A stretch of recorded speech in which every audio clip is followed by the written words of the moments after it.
Hello दोस्तों, स्वागत है आपका द PYQ में। तो जैसा कि हमने आपसे वादा किया था कि हम आपका घटनासार की जो किताब है, जो कि 2025 में अप्रैल माह तक उसमें डेटा दिया हुआ है, उसे हम लोग समाप्त करेंगे। और आज हम लोग स्टार्ट कर रहे हैं। ये जो लेक्चर है, इसमें हमने सभी राष्ट्रीय खबरों को समाहित कर दिया है। इस एक लेक्चर को देखने के बाद आपसे घटनासार की कोई भी न्यूज़ छूटेगी नहीं। पहला तो ये हो गया। दूसरी चीज़ ये कि अगर इस वीडियो को आपने 2 बार देख लिया, ठीक है, मैं ये अर्ज कर रहा हूं कि 2 बार देखिए। अगर आप इस वीडियो को 2 बार देख लेंगे तो आपके फिंगर टिप्स पर ये न्यूज़ रहेगी, ये मेरी गारंटी है। ठीक है, चलिए शुरू करते हैं। पहला जो अमेंडमेंट एक्ट इसमें दिया हुआ है, वो दिया हुआ है वक्फ संशोधन अधिनियम 2025 राष्ट्रपति की मंजूरी के बाद लागू, ऐसा करके इसमें हेडिंग दिया हुआ है। अब एक बार न्यूज़ देख लेते हैं कि क्या है कि संसद में पारित वक्फ संशोधन विधेयक 2025, जिसका नाम दिया गया है उम्मीद विधेयक। तो सबसे पहला पॉइंट हमारा ये हुआ कि उसका नाम क्या है।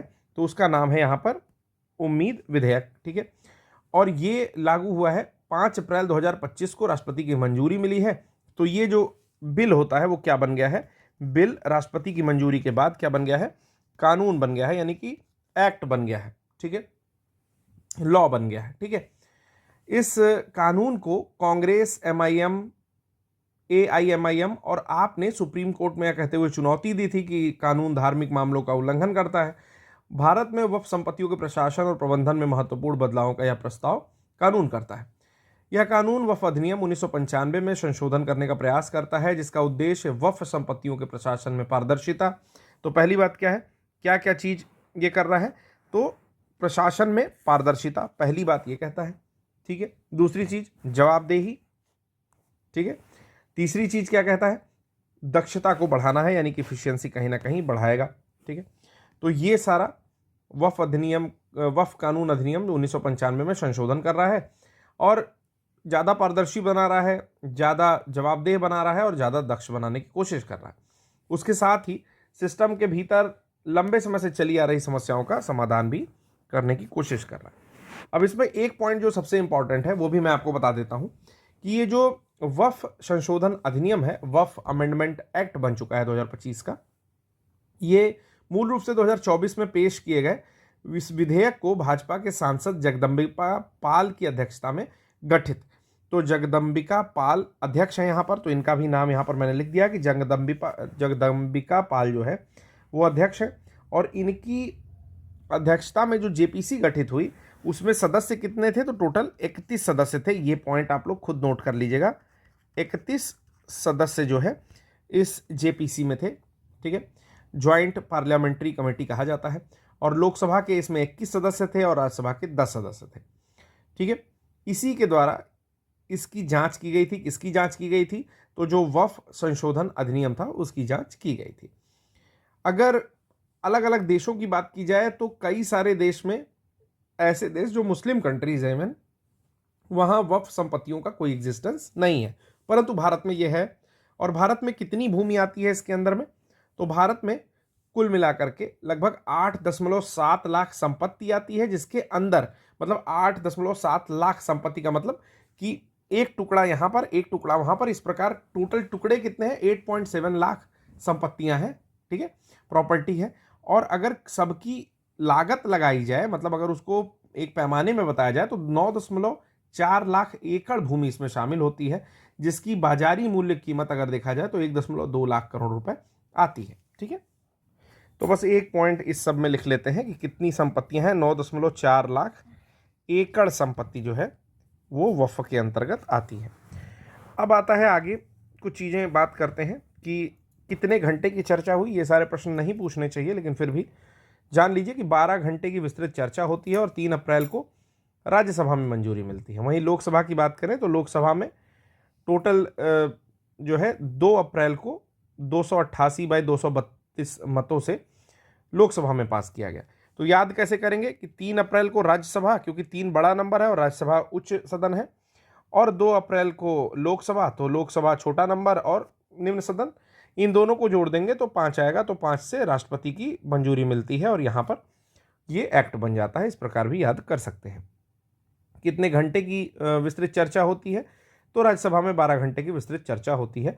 128 के विपक्ष में 95 वोट टोटल पड़ते हैं। अब यहाँ पर ये सारी चीज़ें लिखी गई हैं। हालांकि इस वोटिंग से कोई मतलब नहीं है, लेकिन फिर भी अब जानने के लिए कोई भी समस्या नहीं है, इसको देख लीजिए। अगला आता है कि उम्मीद का फुल फॉर्म बता दो, क्योंकि उम्मीद विधेयक नाम रखा गया है। तो उम्मीद का एक फुल फॉर्म है जिसका नाम है एकीकृत, हिंदी में पहले बता दे रहा हूं, वक्फ प्रबंधन सशक्तिकरण, लिख भी रहा हूं इसलिए थोड़ा लेट हो रहा है, दक्षता और विकास। तो ये नाम है उम्मीद। ठीक है क्या एग्जैक्टली क्या नाम पड़ता है? तो एग्जैक्टली नाम इसका पड़ेगा unified management and empowerment efficient and development. ठीक है, तो ये जो है इंग्लिश नाम इसका पड़ता है। ठीक है, अब इस वक्फ संशोधन अधिनियम के साथ साथ एक और एक्ट पास हुआ है जिसका नाम है मुसलमान वक्फ निरसन विधेयक। तो ये भी याद रखना है 2024। तो ये भी पास हुआ है, किसके साथ पास हुआ है? तो आपका वक्फ अमेंडमेंट एक्ट के साथ, 2025 वाले के साथ, ये दोनों, ये भी पास हुआ है, अर्थात दो एक्ट पास हुए हैं। एक मुसलमान वक्फ निरसन विधेयक पास हुआ है और ये पास हुआ है। ठीक है, और इसमें क्या बातें जाननी है कि वक्फ का अर्थ क्या होता है, तो बस ऐसे ही सुन लीजिए कि वक्फ का इतिहास जो है वो बहुत पुराना है। ठीक है, इसमें वक्फ का जो इतिहास आता है वो दिल्ली सल्तनत काल से जुड़ता है कि जब वहाँ पर सुल्तान मुइजुद्दीन सैम गौर थे तो उन्होंने मुल्तान की जामा मस्जिद को कई गांव दान में समर्पित किए थे। और ये जो दान में दिए हुए गांव थे ये माना गया कि फिर अल्लाह की प्रॉपर्टी है और इसे वक्फ संपत्ति घोषित किया गया। अगर इस्लामी कानून के तहत धार्मिक या धर्मार्थ उद्देश्यों के लिए कोई समर्पित संपत्ति होती है तो उसे वक्फ संपत्ति माना जाता है। संपत्ति की बिक्री या अन्य उपयोग निषिद्ध होता है, यानी कि प्रोहिबिट होता है, उसका उपयोग नहीं कर सकते। स्वामित्व तो अल्लाह को हस्तांतरित हो जाता है जिससे यह अपरिवर्तनीय हो जाता है। यह संपत्तियां वाकिफ निर्माता की ओर से अर्थात मुतवल्ली द्वारा प्रतिबंधित होती है। तो कुल मिलाकर के कुछ कठिन शब्दों में ये लिखा हुआ है कि इतिहास जो है सल्तनत काल से जुड़ता है और इसमें एक सुल्तान का नाम लेता है जिसका नाम मैं यहाँ पर लिख दे रहा हूँ, सुल्तान मुइजुद्दीन सैम गौर। और इन्होंने जो मुल्तान की जामा मस्जिद थी उसके लिए कई गांव दान दिए थे और इसे संपत्ति का एक उदाहरण माना जाता है। इसमें कई सारे अधिनियम हैं, कई सारी वक्फ संपत्ति वाले राज्य हैं। तो कुछ चीज़ें इसमें जो बहुत इंपॉर्टेंट है वो समझ लेते हैं। पहला, अगर राज्यों की बात की जाए कि कहाँ पर कितनी राज्यों में कितनी वक्फ संपत्तियां हैं, ठीक है, अगर इसकी बात की जाए तो हम देखते हैं कि सबसे ज़्यादा यूपी में वक्फ संपत्ति है जो कि 27% है और ये ज़्यादा है आपके वेस्ट बंगाल यानी कि पश्चिम बंगाल से जहाँ पर 9% है। और फिर ये है बराबर है आपके पंजाब के जहाँ पर 9% है।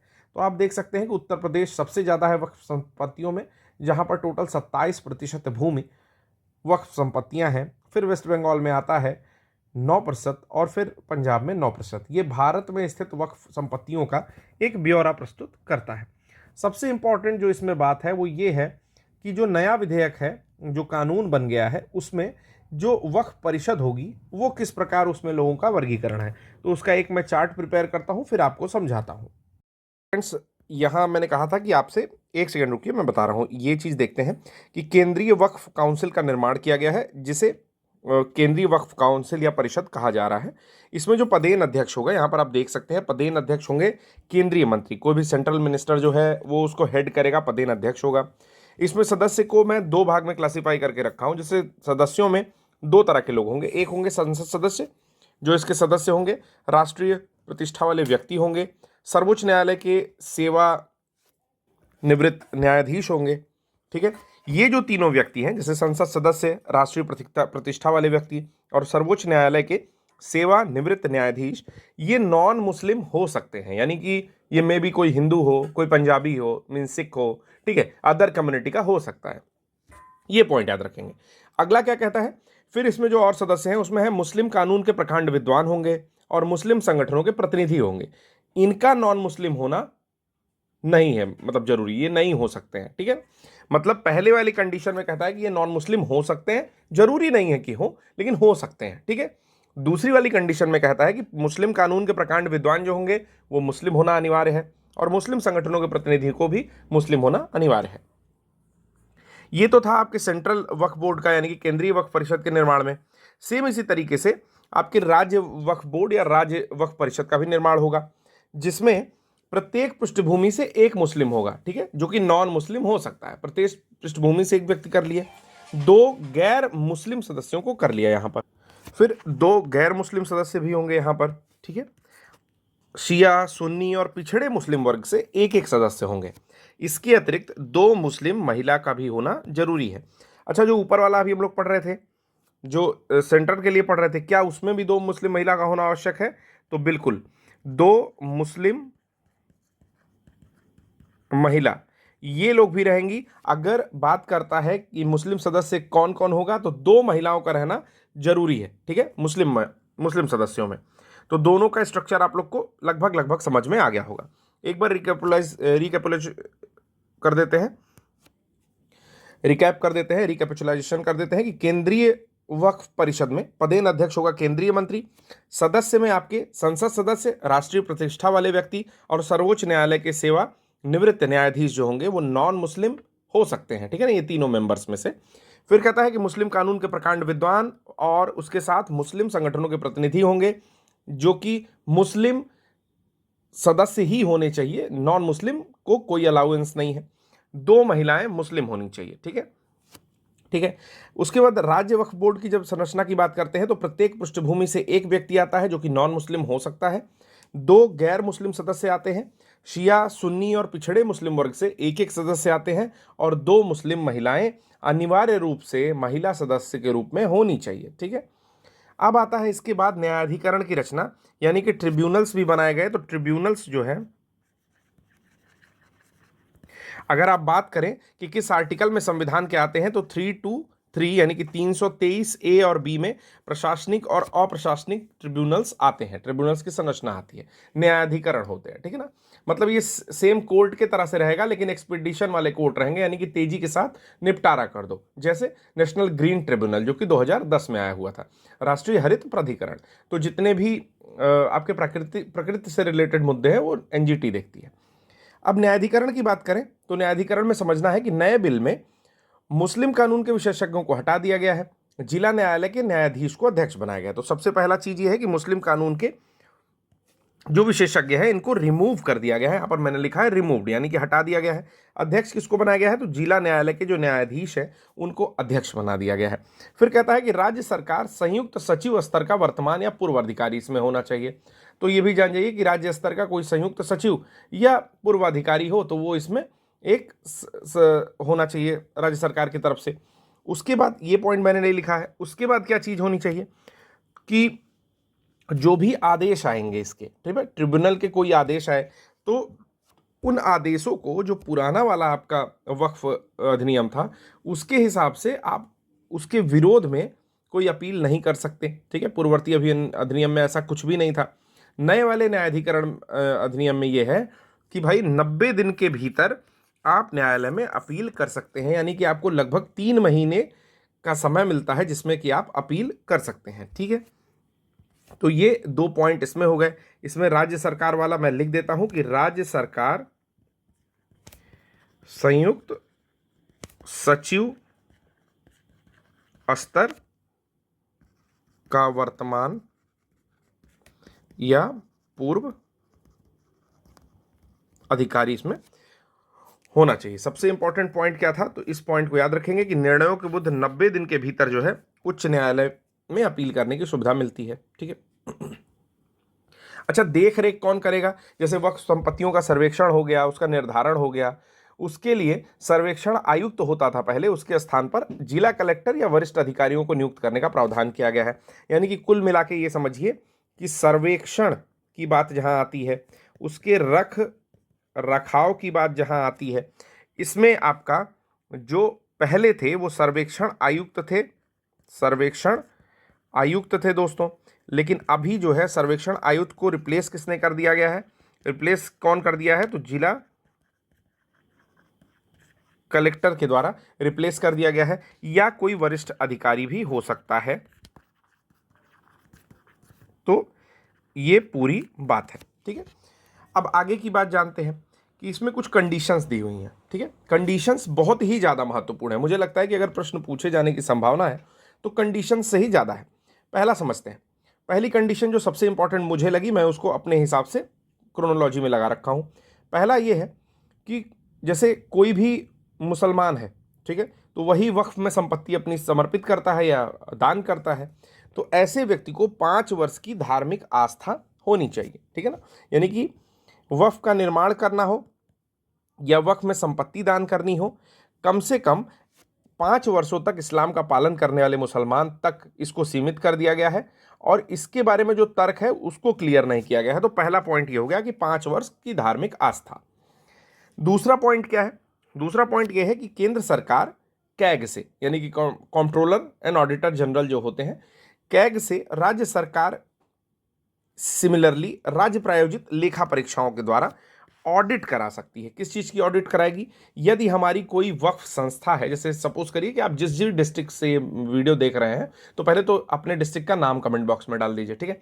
दूसरी चीज़ कि जो भी संस्था है, अगर वो संस्था 1 लाख रुपए से अधिक वहाँ पर अर्जित कर रही है वक्फ संपत्ति के द्वारा, ठीक है, तो उसकी ऑडिट कराने का यहाँ पर एक प्रावधान कर दिया गया है। यानी कि स्टेटमेंट मैं आपको क्लियरली बताता हूं कि 1 लाख रुपए से अधिक आय वाली वक्फ संस्थाओं का राज्य प्रायोजित लेखा परीक्षाओं द्वारा ऑडिट किया जाएगा। केंद्र सरकार को कैग यानी कि नियंत्रक महालेखा परीक्षक या किसी अन्य नामित अधिकारी से ऑडिट कराने का अधिकार होगा। तो ये भी एक पॉइंट हो गया कि भाई हम चाहेंगे तो 1 लाख रुपए से अधिक अगर वक्फ बोर्ड कमा रहा है हमारे डिस्ट्रिक्ट का, हमारे क्षेत्र का, तो वो राज्य सरकार के अंतर्गत है, तो उसको राज्य की जो लेखा परीक्षा है उसके थ्रू ऑडिट कराएंगे। अगर केंद्र सरकार के अंतर्गत वो आती है तो केंद्र सरकार के कैग से हम लोग ऑडिट करा सकते हैं। अगला है कि एकीकृत डिजिटल सूची एक जारी की जाएगी। ये क्या होगा? Integrated digital list. इससे क्या होगा कि मुकदमे को कम करेंगे और पारदर्शिता सुनिश्चित करेंगे। कि सपोज करिए कि आपने वक्फ में कोई संपत्ति दान नहीं की थी और वो संपत्ति जो है किसी तरीके से वक्फ के लिस्ट में चली गई कि भाई इन्होंने वक्फ में संपत्ति दान कर दी है, तो ऐसी स्थिति में क्या होगा कि अगर आपने केस किया तो वो पारदर्शिता रूप से, मतलब ट्रांसपेरेंसी उसके साथ रहेगी और वो सबको दिखाई देगा। ऐसी एक एकीकृत डिजिटल सूची, यानी कि देश में जितने भी केस हो रहे हैं वक्फ संपत्तियों से लेकर के, वो सामने सबके रहेंगे। एक काम ये हो रहा है। कौन सी संपत्ति सरकारी नहीं है, इसके लिए भी एक यहां पर नियम लाया गया है। क्या लाया गया है? कि भाई जो मतलब वक्फ के रूप में कोई भी संपत्ति पहचानी गई, अगर वो सरकारी संपत्ति है तो फिर वो वक्फ की संपत्ति नहीं रहेगी। यानी कि स्टेटमेंट ये कहता है कि वक्फ के रूप में पहचानी गई कोई भी सरकारी संपत्ति वक्फ नहीं रहेगी, ठीक है। स्वामित्व विवादों का समाधान कलेक्टर द्वारा किया जाएगा और कलेक्टर द्वारा राजस्व अभिलेख अद्यतन किए जाएंगे। अगला चीज है, एक बात का जो बहुत ज्यादा विरोध हो रहा है वो ये हो रहा है दोस्तों कि वक्फ में गैर मुस्लिम है। ये बात तो समझ में आती है कि चलो ठीक है, जो मेंबर्स बन रहे थे सेंटर के उसमें 3 गैर मुस्लिम हो सकते थे, उसी प्रकार राज्य वाले में भी गैर मुस्लिम हो सकते थे। लेकिन जो हिंदू बोर्ड है या जो सिख बोर्ड है या अन्य बोर्ड है, उसमें जो है गैर हिंदू, गैर सिख ऐसे लोगों का प्रावधान क्यों नहीं है? ये एक प्रश्न चिन्ह खड़ा करता है यहां पर। तो ये भी बातें जो है विरोध में ली जा रही हैं, ठीक है। निष्कर्षतः कहा जा सकता है कि यह विधेयक जो है भारत में वक्फ संपत्ति प्रबंधन में सुधार की दिशा में एक महत्वपूर्ण कदम है। प्रस्तावित सुधार बेहतर प्रशासन, जवाबदेही और समावेशी दृष्टिकोण सुनिश्चित करेंगे, जिसमें सभी संबंधित समुदायों को लाभ होगा, ठीक है। आशा करता हूं कि आपको पहली खबर अच्छी लगी होगी। थोड़ी बड़ी खबर थी, लेकिन मुझे लगता है कि आने वाले अपकमिंग किसी भी एग्जामिनेशन में कहीं ना कहीं आपको इससे प्रश्न मिल जाएंगे। इसके साथ ही मैं आपको बता दूं कि हम कोशिश कर रहे हैं कि कुछ ऑब्जेक्टिव क्वेश्चन भी आपको एग्जाम से पहले करा दिए जाएं। तो अभी आप थ्योरी पढ़िए, अगर हमें समय बचेगा, 5 दिन का भी बचेगा, तो हम लोग ठीक ठाक क्वेश्चन ऑब्जेक्टिव करा देंगे। अगली खबर देखते हैं कि वैश्विक नेटवर्क तत्परता सूची में, जो कि 2025 में आई है, उसमें भारत 36वें स्थान पर है। तो ये जारी किसके द्वारा की जाती है? जो सबसे पहला प्रश्न पूछा जाता है कि वैश्विक नेटवर्क तत्परता सूची किसके द्वारा जारी की जाती है, तो ये जो है आपका अंकटाड के द्वारा जारी की जाती है, जिसका फुल फॉर्म है United nation convention on trade and development. ठीक है, तो पूरी बात समझते हैं क्या है कि अग्रणी प्रौद्योगिकों को अपनाने में भारत के प्रदर्शन में उल्लेखनीय सुधार हुआ है। अप्रैल 2025 में अंकटाड द्वारा जारी अग्रणी प्रौद्योगिकों के लिए, यानी कि जो भी आगे आने वाली टेक्नोलॉजी हैं उनके लिए वैश्विक नेटवर्क तत्परता सूचकांक में भारत 36वें स्थान पर पहुंचा है। इस बात से पता चलता है कि भारत चीज़ों को, यानी कि प्रौद्योगिकों को एक्सेप्ट कर रहा है।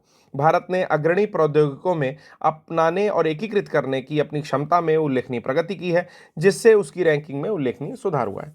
अंकटाड की 2025 प्रौद्योगिकी और नवाचार रिपोर्ट के अनुसार भारत 170 देशों में से 36वें स्थान पर है। 2022 में 48वें स्थान की अपनी पिछली रैंकिंग से काफ़ी सुधार दर्शाता है। यह प्रगति कई कारकों का परिणाम है, जिसमें शामिल है आईसीटी परिनियोजन, अनुसंधान और विकास गतिविधि, औद्योगिक क्षमता और वित्त में सुधार, एआई और नैनो प्रौद्योगिकी पर विशेष जोर आदि। रिपोर्ट में इस बात पर भी प्रकाश डाला गया है कि भारत विकासशील देशों का एक समूह का हिस्सा है जो उम्मीदों से बेहतर प्रदर्शन कर रहा है और कृत्रिम बुद्धिमत्ता के क्षेत्र में भी एक प्रमुख खिलाड़ी है। यह सूचकांक सूचना एवं संचार प्रौद्योगिकी, उसको आईसीटी बोल रहे हैं, उसकी तैनाती, कौशल, अनुसंधान एवं विकास, औद्योगिक क्षमता और वित्त तक पहुंच जैसे कारकों के आधार पर देश का मूल्यांकन करती है। अब समझते हैं कि रिपोर्ट क्या है, लिख के बड़े आराम से इसको समझ लेते हैं। ठीक है, एक डेटा ये भी बताता है कि भारत में लगभग 13 मिलियन डेवलपर्स हैं, जो गिटहब डेवलपर्स के मामले में संयुक्त राज्य अमेरिका के बाद विश्व में दूसरे स्थान पर है। देश जनरेटिव एआई परियोजनाओं में भी महत्वपूर्ण योगदान रखता है। भारत 2023 में 1.4 बिलियन अमेरिकी डॉलर के साथ एआई में निजी निवेश के मामले में विश्व स्तर पर 10वें स्थान पर है, जो चीन और संयुक्त राज्य अमेरिका से पीछे है। तो देखते हैं रिपोर्ट क्या है। तो देखिए, मुख्य बिंदु इसके जान लेते हैं कि वैश्विक नेटवर्क तत्परता सूचकांक जारी कौन करता है, तो अंकटाड जारी करता है, जो मैंने आपको बताया। रैंक क्या है भारत की, हम उसके बारे में बात करेंगे, और कभी भी रिप्रेजेंट करेंगे तो उसको 36/170 इस प्रकार करेंगे कि 36 जो है उस देश की रैंक है, हमारे देश की, और 170 कंट्रीज ने पार्टिसिपेट किया था, तो 36वीं रैंक है भारत की। किस पर बेस्ड होती है ये चीज़, तो आईसीटी पर बेस्ड होती है। ठीक है, पहली चीज़ तो हो गई कि आईसीटी पर बेस्ड होती है, यानी कि सूचना और संचार प्रौद्योगिकी, इंफॉर्मेशन एंड संचार प्रौद्योगिकी पर बेस्ड होती है। ठीक है, एआई पर बेस्ड होती है, यानी कि आर्टिफिशियल इंटेलिजेंस पर बेस्ड होती है। न्यू टेक्नोलॉजीज के अडॉप्टेशन पर बेस्ड होती है, यानी कि नई तकनीकों को, नई प्रौद्योगिकों को किस तरह से कोई देश एक्सेप्ट कर रहा है, उस पर बेस्ड ये आपकी रिपोर्ट है, जिसे वैश्विक नेटवर्क तत्परता सूचकांक कहा जा रहा है। ठीक है, अगर भारत की बात करें तो कौन कौन से क्षेत्र हैं, मतलब कि जो कि इस रिपोर्ट में कवर होते हैं, तो संचार और सूचना प्रौद्योगिकी, मैंने वही चीज़ बताई, अनुसंधान एवं विकास जिसको आरएनडी बोलते हैं, और औद्योगिक क्षमता और वित्त, इस पर बेस्ड ये रिपोर्ट आती है। ठीक है, तो देखिए, अगर सबकी अलग अलग रिपोर्ट की बात की जाए, जिस हिसाब से यहाँ पर बात कर रहा था, तो इसमें समझेंगे कि आईसीटी तत्परता में भारत 99वें नंबर पर है विश्व में। ठीक है, आईसीटी तत्परता मतलब आईसीटी को किस तरह से हम लोग यूज़ कर रहे हैं, उसकी एक्सेप्टेंस किस तरह से है। अगर ह्यूमन रिसोर्स की बात करें तो भारत 113वें नंबर पर है, यानी कि मानव पूंजी में 113वें नंबर पर भारत आता है। रिसर्च एंड डेवलपमेंट की बात करें, यानी कि अनुसंधान और विकास की बात करें, तो तीसरे नंबर पर भारत आता है। और इंडस्ट्रियल कैपेसिटी की बात करें, यानी कि औद्योगिक क्षमता की बात करें, तो इसमें 10वें नंबर पर भारत आता है। वहीं बात करें कि पूंजी विकास में किसने किसने प्रगति की है, ऐसा कुछ पूछता है, तो मोरक्को हो गया, भूटान हो गया, मोल्दोवा हो गया, तिमोर लेस्ते, ये सभी ने पूंजी विकास में प्रगति की है। ऐसा कारण क्या है कि स्कूली शिक्षा के वर्षों में वृद्धि हो रही है और कौशल स्तर में भी, या कौशल रोजगार में भी वृद्धि हो रही है। स्कूली शिक्षा के स्तर में वृद्धि मतलब कि ठीक है, सबको अच्छी खासी शिक्षा अब मिल रही है, यानी कि कहीं ना कहीं स्कूलों पर ज़्यादा काम हो रहा है, इसीलिए जो मानव पूंजी बन रही है, यानी कि ह्यूमन के पास ज़्यादा नॉलेज आ रही है, या ह्यूमन को एज ए रिसोर्स देखा जा रहा है, तो उसमें प्रगति हो रही है। ठीक है, अगर गिटहब डेवलपर्स की बात की जाए, ये सीधे यही लिखता है, गिटहब डेवलपर्स। ठीक है, कुल मिलाकर के मान लीजिए कि गिटहब डेवलपर्स जो है, तो समझ लीजिए एक कंपनी है जो कि कोई भी सॉफ्टवेयर बनाती है और उसको फिर किसी को प्रदान कर देती है। जैसे एग्जाम्पल के तौर पर मैं एक मल्टीनेशनल कंपनी की बात कर रहा हूं। सपोज करिए कि कोई मल्टीनेशनल कंपनी है जिसका नाम है एबीसीडी।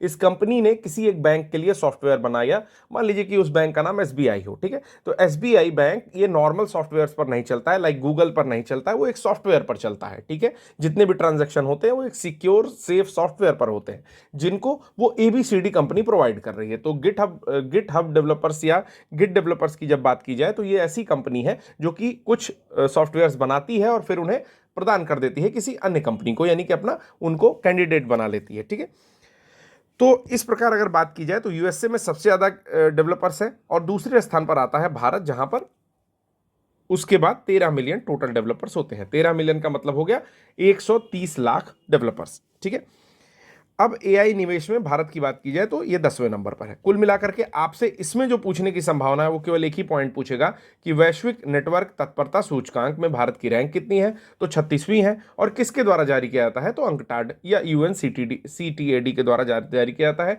जिसका फुल फॉर्म है United nation convention on trade and development. ठीक है, अगली न्यूज हम लोग देखते हैं। अगली न्यूज़ जो है वो काफ़ी हल्की फुल्की सी न्यूज़ है, ऐसा कह सकते हैं कि इससे पूछे जाने का कुछ भी संभावना काफ़ी कम है, लेकिन फिर भी हम लोग न्यूज़ को कवर कर लेते हैं। न्यूज़ क्या है कि न्यूजीलैंड के प्रधानमंत्री जो भारत आए थे उनकी यात्रा को लेकर के ये न्यूज़ है। तो चलिए इस न्यूज़ को देखते हैं। सबसे पहले न्यूज़ जिस तरह से हम लोग हेडलाइन एक देख रहे हैं उस तरह से हम लोग हेडलाइन देख लेते हैं कि मुख्य बिंदु क्या है। कि न्यूजीलैंड के प्रधानमंत्री हैं जिनका नाम बहुत ज़्यादा इंपॉर्टेंट है, आरटी ऑन क्रिस्टोफर लक्सन नाम है। मार्च के महीने में 16 से 20 मार्च तक वो भारत में रहे और अपने शिष्टमंडल के साथ आए थे, यानी कि एक हाई लेवल के उनकी जो सिक्योरिटी ऑफिशियल्स होते हैं वो भी उनके साथ में थे। ठीक है, नरेंद्र मोदी से उनका बातचीत होता है और उनकी पहली यात्रा भारत की ये चीज़ है, ये है। ठीक है, इस दौरान प्रधानमंत्री मोदी के साथ द्विपक्षीय यानी कि बायलैटरल कुछ वार्ता करते हैं। रायसीना डायलॉग में 10वें संस्करण जो हुआ था उसमें मुख्य अतिथि के रूप में भागीदारी ज़्यादा इंपॉर्टेंट पॉइंट है जो कि वो लेते हैं, और राष्ट्रपति द्रौपदी मुर्मू से भी वो मुलाकात करते हैं। बहुत सारे समझौते हुए हैं जिसमें 6 समझौते दस्तावेजों पर हस्ताक्षर हुआ है। ठीक है, उन समझौतों में कुछ समझौते बहुत इंपॉर्टेंट है, उसको मैं आपको एलिबोरेट करके बता दूंगा। जैसे रक्षा और सुरक्षा सहयोग को लेकर के एमओयू हुआ है, जहां पर न्यूजीलैंड में भारत की कंबाइंड मैरीटाइम फोर्सेस में भागीदारी का स्वागत किया है। वहीं विज्ञान, तकनीक और आपदा प्रबंधन में भी एक समझौता हुआ है। बात करें शिक्षा, पेशेवर गतिशीलता और सांस्कृतिक आदान प्रदान की, तो वहां पर भी एक समझौता हुआ है। क्षेत्रीय और बहुपक्षीय सहयोग पर एक समझौता हुआ है, और आर्थिक और व्यापारिक सहयोग के साथ साथ व्यापार, रक्षा, शिक्षा और वैश्विक स्थिरता को लेकर एक समझौता हुआ है। तो जिस प्रकार हम लोग देख रहे थे कि अब हम लोग थोड़े से इंपॉर्टेंट पॉइंट्स देख लेंगे। अच्छा, जो ये सारा पॉइंट कवर कर रहा हूं मैं किस बुक से कवर कर रहा हूं, आशा है कि आपको पता होगा कि घटनासार की एक बुक आती है, 6 मंथली वो बुक है, जिसमें लगभग नवंबर लास्ट से लेकर के अप्रैल तक के सारी न्यूज कवर की गई है। तो अभी हम लोग राष्ट्रीय संस्करण देख रहे हैं और इसी वीडियो में पूरा का पूरा राष्ट्रीय संस्करण हम लोग समाप्त कर लेंगे। अगर आपके कोई भी हित मित्र, दोस्त, गर्लफ्रेंड कुछ भी है तो उनके साथ आप वीडियो को शेयर कर सकते हैं, और पूरी 6 महीने की न्यूज अगर 2 बार देखेंगे तो मैं ये गारंटी देता हूं कि आपको ठीक ठाक न्यूज का स्तर याद हो जाएगा। तो चलिए लिख करके फिर इसी चीज को समझ लेते हैं। तो देखिए, अब इंपॉर्टेंट पॉइंट्स को हम लोग किस तरह लिख के पढ़ते थे। तो सबसे पहली बात यह है कि न्यूजीलैंड के प्रधानमंत्री की भारत यात्रा हुई। तो न्यूजीलैंड के प्रधानमंत्री का क्या नाम है? प्रधानमंत्री का नाम है क्रिस्टोफर लक्सन, जो कि 16 से 20 मार्च तक भारत में थे। चौथा रायसीना डायलॉग था, तो 10वां रायसीना डायलॉग था 2025 में, और मुख्य अतिथि के रूप में लक्सन शामिल हुए। उसके बाद दिल्ली के हैदराबाद हाउस में, दिल्ली में एक हैदराबाद हाउस है, वहाँ पर 6 समझौते किए गए, जिसमें से 5 इस किताब में दिया है। जैसे आर्थिक और व्यापारिक सहयोग हुआ, इकोनॉमिक एंड ट्रेड कॉपरेशन हुई, रक्षा और सुरक्षा सहयोग हुआ, विज्ञान, तकनीकी और आपदा के क्षेत्र में हुआ, शिक्षा, सांस्कृतिक आदान प्रदान के क्षेत्र में हुआ, क्षेत्रीय बहुपक्षवाद के क्षेत्र में हुआ, और साथ ही खेल के क्षेत्र में भी हुआ है। मेन पॉइंट्स क्या कहते हैं? मेन पॉइंट्स ये कहता है कि मुक्त व्यापार समझौता, जिसको बोलते हैं फ्री ट्रेड एग्रीमेंट, कई बार आप लोगों ने न्यूज़ में FTA भी पढ़ा होगा। इस पर जो समझौता हुआ 2023-24 में, उसके बाद दोनों देशों में 1.7 अरब डॉलर का कारोबार हुआ, जो ये दिखाता है कि फ्री ट्रेड एग्रीमेंट के बाद कितना ज़्यादा व्यापार बढ़ चुका है।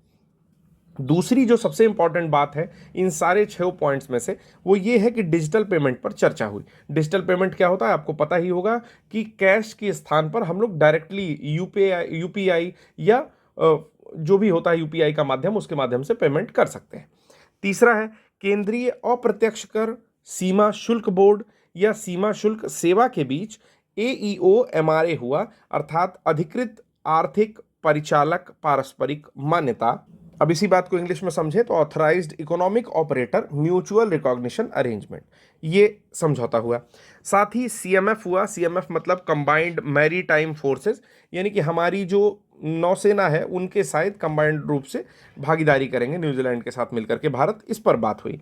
फिर बात हुई IPOI यानी कि इंडो पैसिफिक ओशियन इनिशिएटिव की। इस पहल में शामिल होने की इच्छा न्यूजीलैंड द्वारा जताई गई। साथ ही NMHC यानी कि नेशनल मरीन हेरिटेज सेंटर जो कि गुजरात में है, राष्ट्रीय समुद्री विरासत परिसर, उस पर सहयोग पर न्यूजीलैंड के द्वारा चर्चा की गई।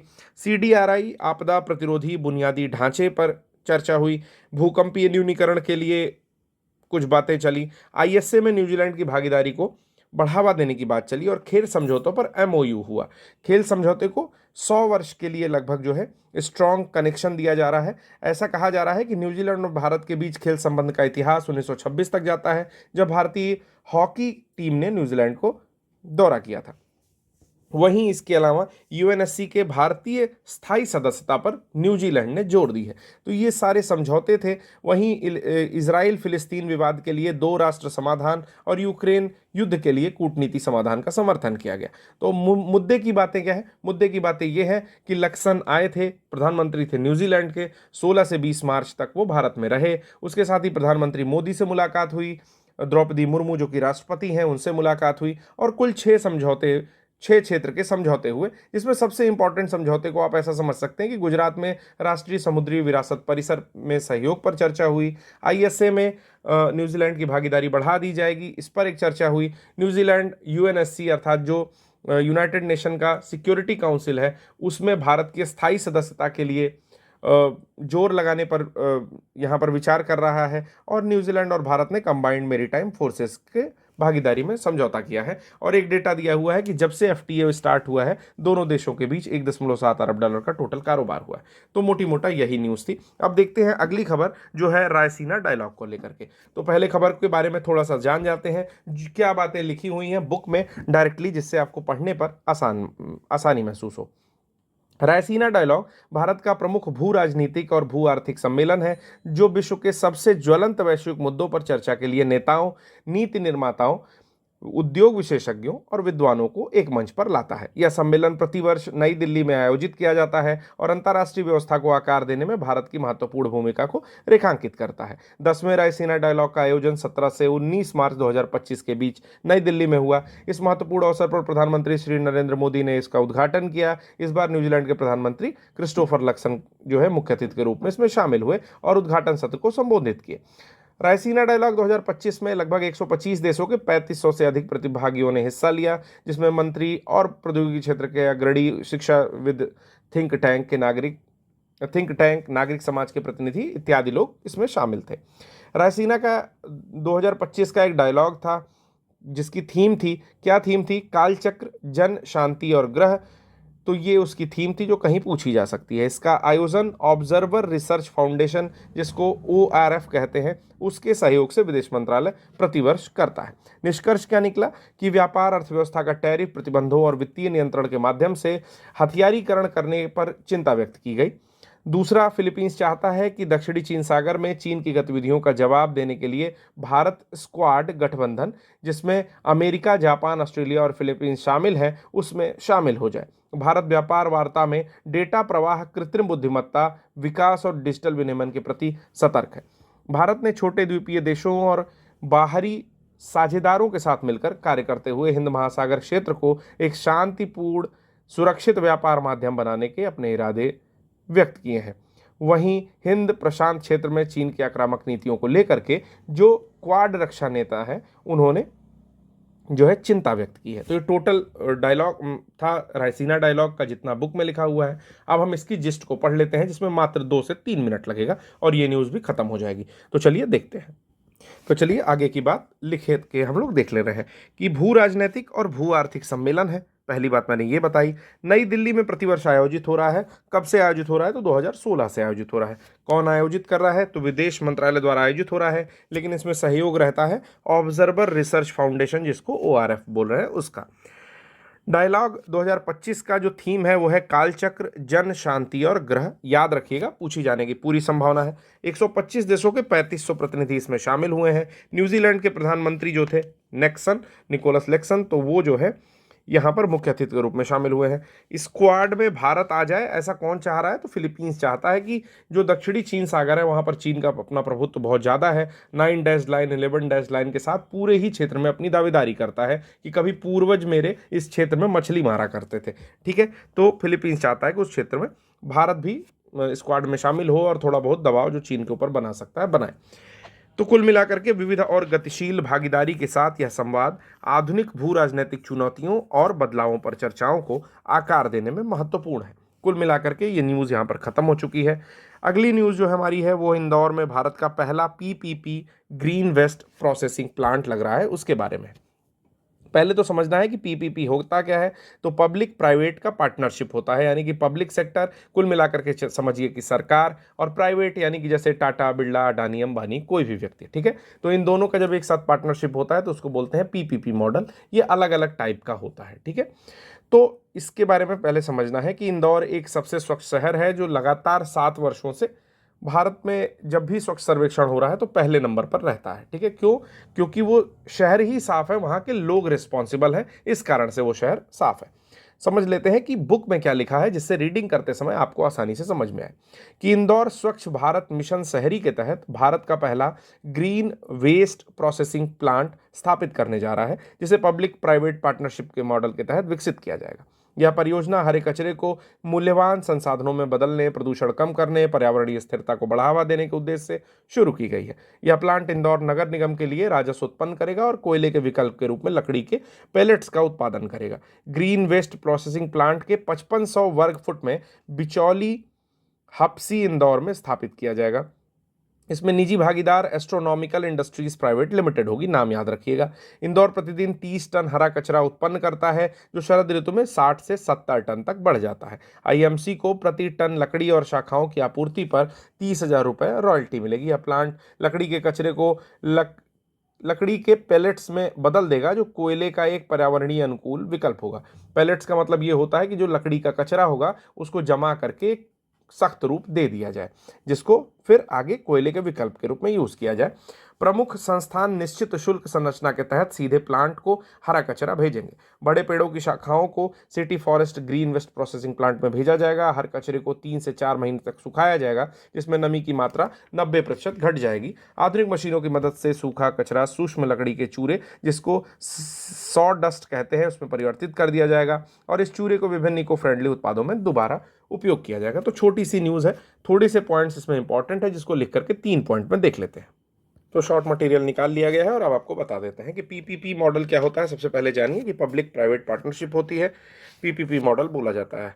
इसमें किया क्या जा रहा है कि हरे कचरे को मूल्यवान संसाधन में बदलने और प्रदूषण कम करने और पर्यावरणीय स्थिरता को बढ़ाने के उद्देश्य से ये शुरू किया गया है। शुरू क्या किया गया है कि इंदौर में पहला पीपीपी मॉडल पर ग्रीन वेस्ट प्रोसेसिंग प्लांट शुरू किया गया है। कौन कौन होगा इसमें? तो पहली बात तो जान जाइए कि जो इंदौर म्यूनिसिपल कॉर्पोरेशन या आईएमसी है, उसके लिए राजस्व पैदा किया जाएगा। कुल मिलाकर के रुपए जो है जनरेट किए जाएंगे। 5,500 स्क्वायर फीट जमीन पर बनाया जा रहा है और बिचौली हप्सी इंदौर में बनाया जा रहा है। और इसमें जो प्राइवेट प्लेयर होगा वो एस्ट्रोनॉमिकल इंडस्ट्रीज प्राइवेट लिमिटेड होगा। प्रति टन लकड़ी अथवा शाखाओं की आपूर्ति के लिए 30,000 रुपये का जो धन है वो दिया जाएगा। किसको दिया जाएगा? तो आईएमसी को दिया जाएगा, यानी कि रॉयल्टी दी जाएगी।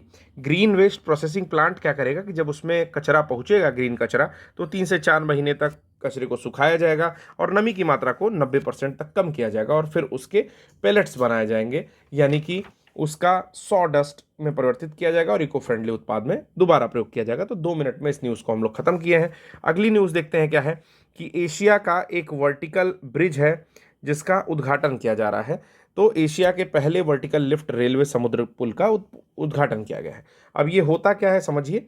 जैसे मान लीजिए कि ये ब्रिज है, ये ब्रिज है, तो अमूमन जो है ब्रिजेस यहाँ पर तो नई वर्टिकल लिफ्ट होते हैं, लेकिन फॉरेन में आपने देखा होगा कि ये जो ब्रिज है वो वर्टिकली लिफ्ट हो जाए, यानी कि अभी तक जो यहाँ था वो इस तरह से हो जाए और ये जो यहाँ था वो इस तरह से आपका हो जाए, ठीक है, जिससे कि नीचे से जाने वाली कोई भी बड़ी नाव आसानी से गुजर सके, ठीक है।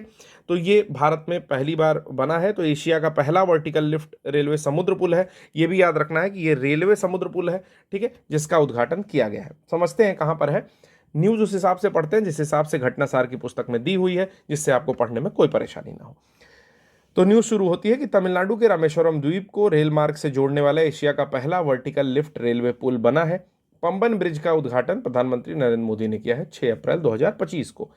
535 करोड़ रुपए की लागत से बना है और 2.08 किलोमीटर लंबा पंबन पुल रेल रामेश्वरम को मंडपम से जोड़ता है। रेलवे ने इस पुल पर अधिकतम 75 किलोमीटर प्रति घंटे की गति सीमा को मंजूरी दी। हालांकि पुल पर 160 किलोमीटर प्रति घंटे की गति से भी ट्रेनें चल सकेंगी।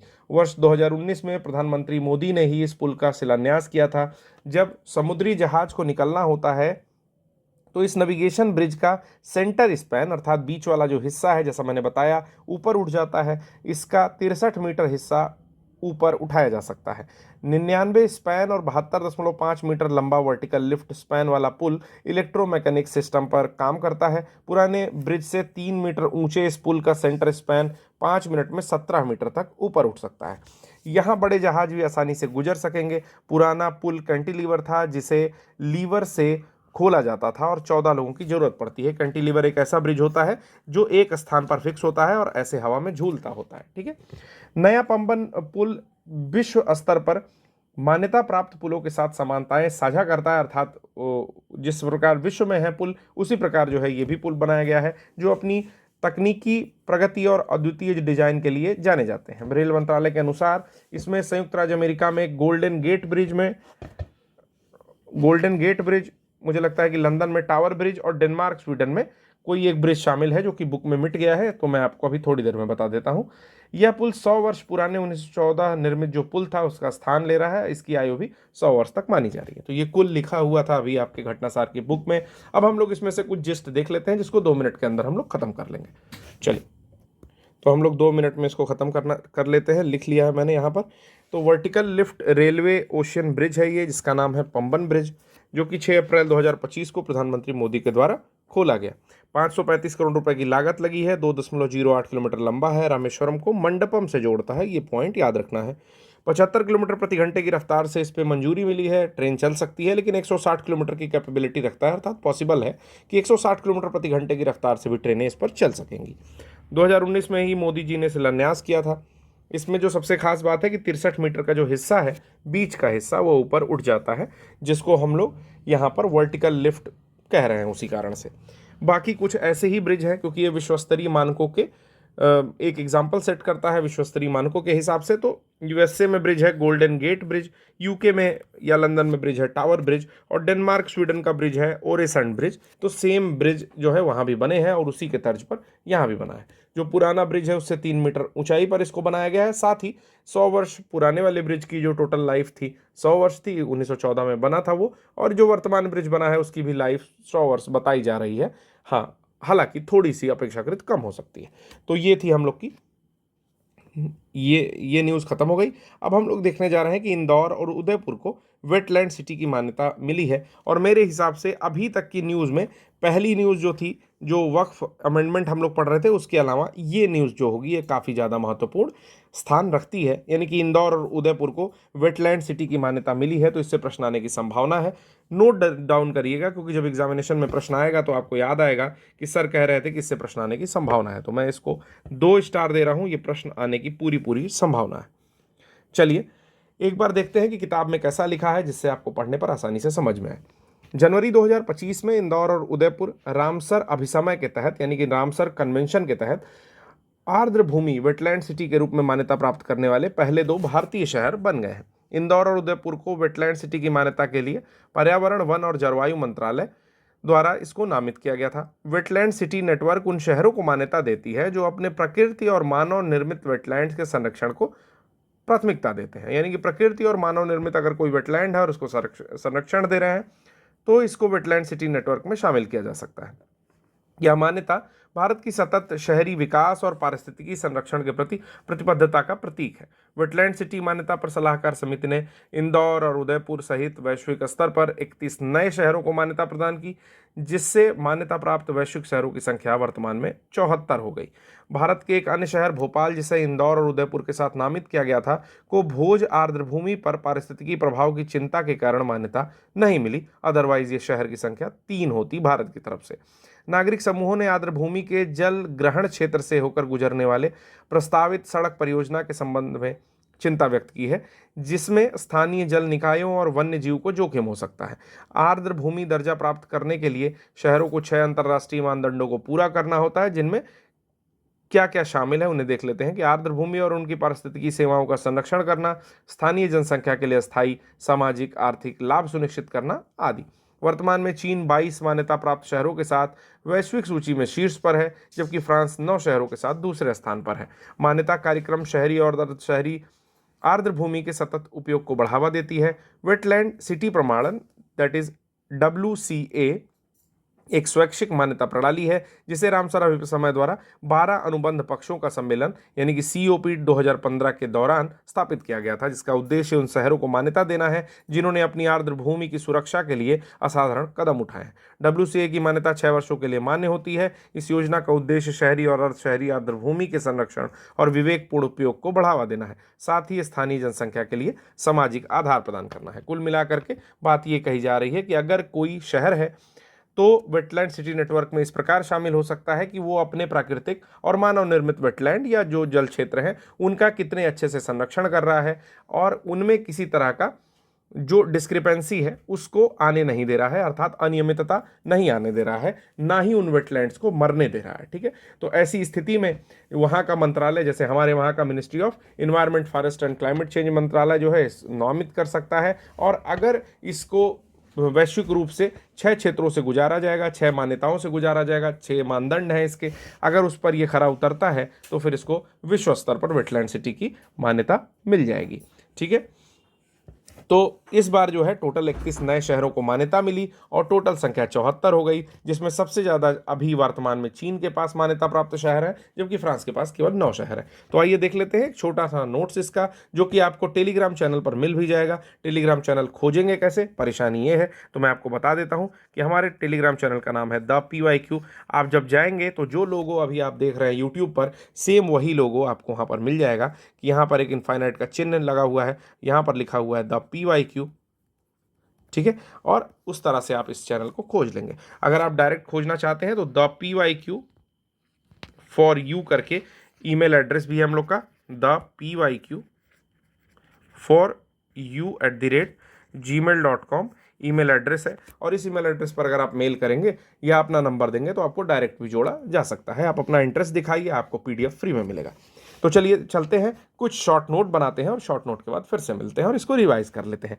आप जरूर बताइएगा कि आप किस डिस्ट्रिक्ट से इसको देख रहे हैं, या आप किस क्लास में पढ़ते हैं, आप कितने साल से प्रिपरेशन कर रहे हैं। आप जो भी इंफॉर्मेशन दे पाएंगे और हमारे इस वीडियो के नीचे हमें अच्छा लगेगा। साथ ही अगर आपको वीडियो अच्छी लग रही हो तो अपने दोस्तों को, दुश्मनों को, गर्लफ्रेंड को, बॉयफ्रेंड को या किसी को भी जिसको इसकी ज़रूरत है उसे ज़रूर शेयर करिए और ज़्यादा से ज़्यादा कोशिश करिए कि एक बार थंब या लाइक कर दीजिए, क्योंकि उससे कॉन्फिडेंस आता है।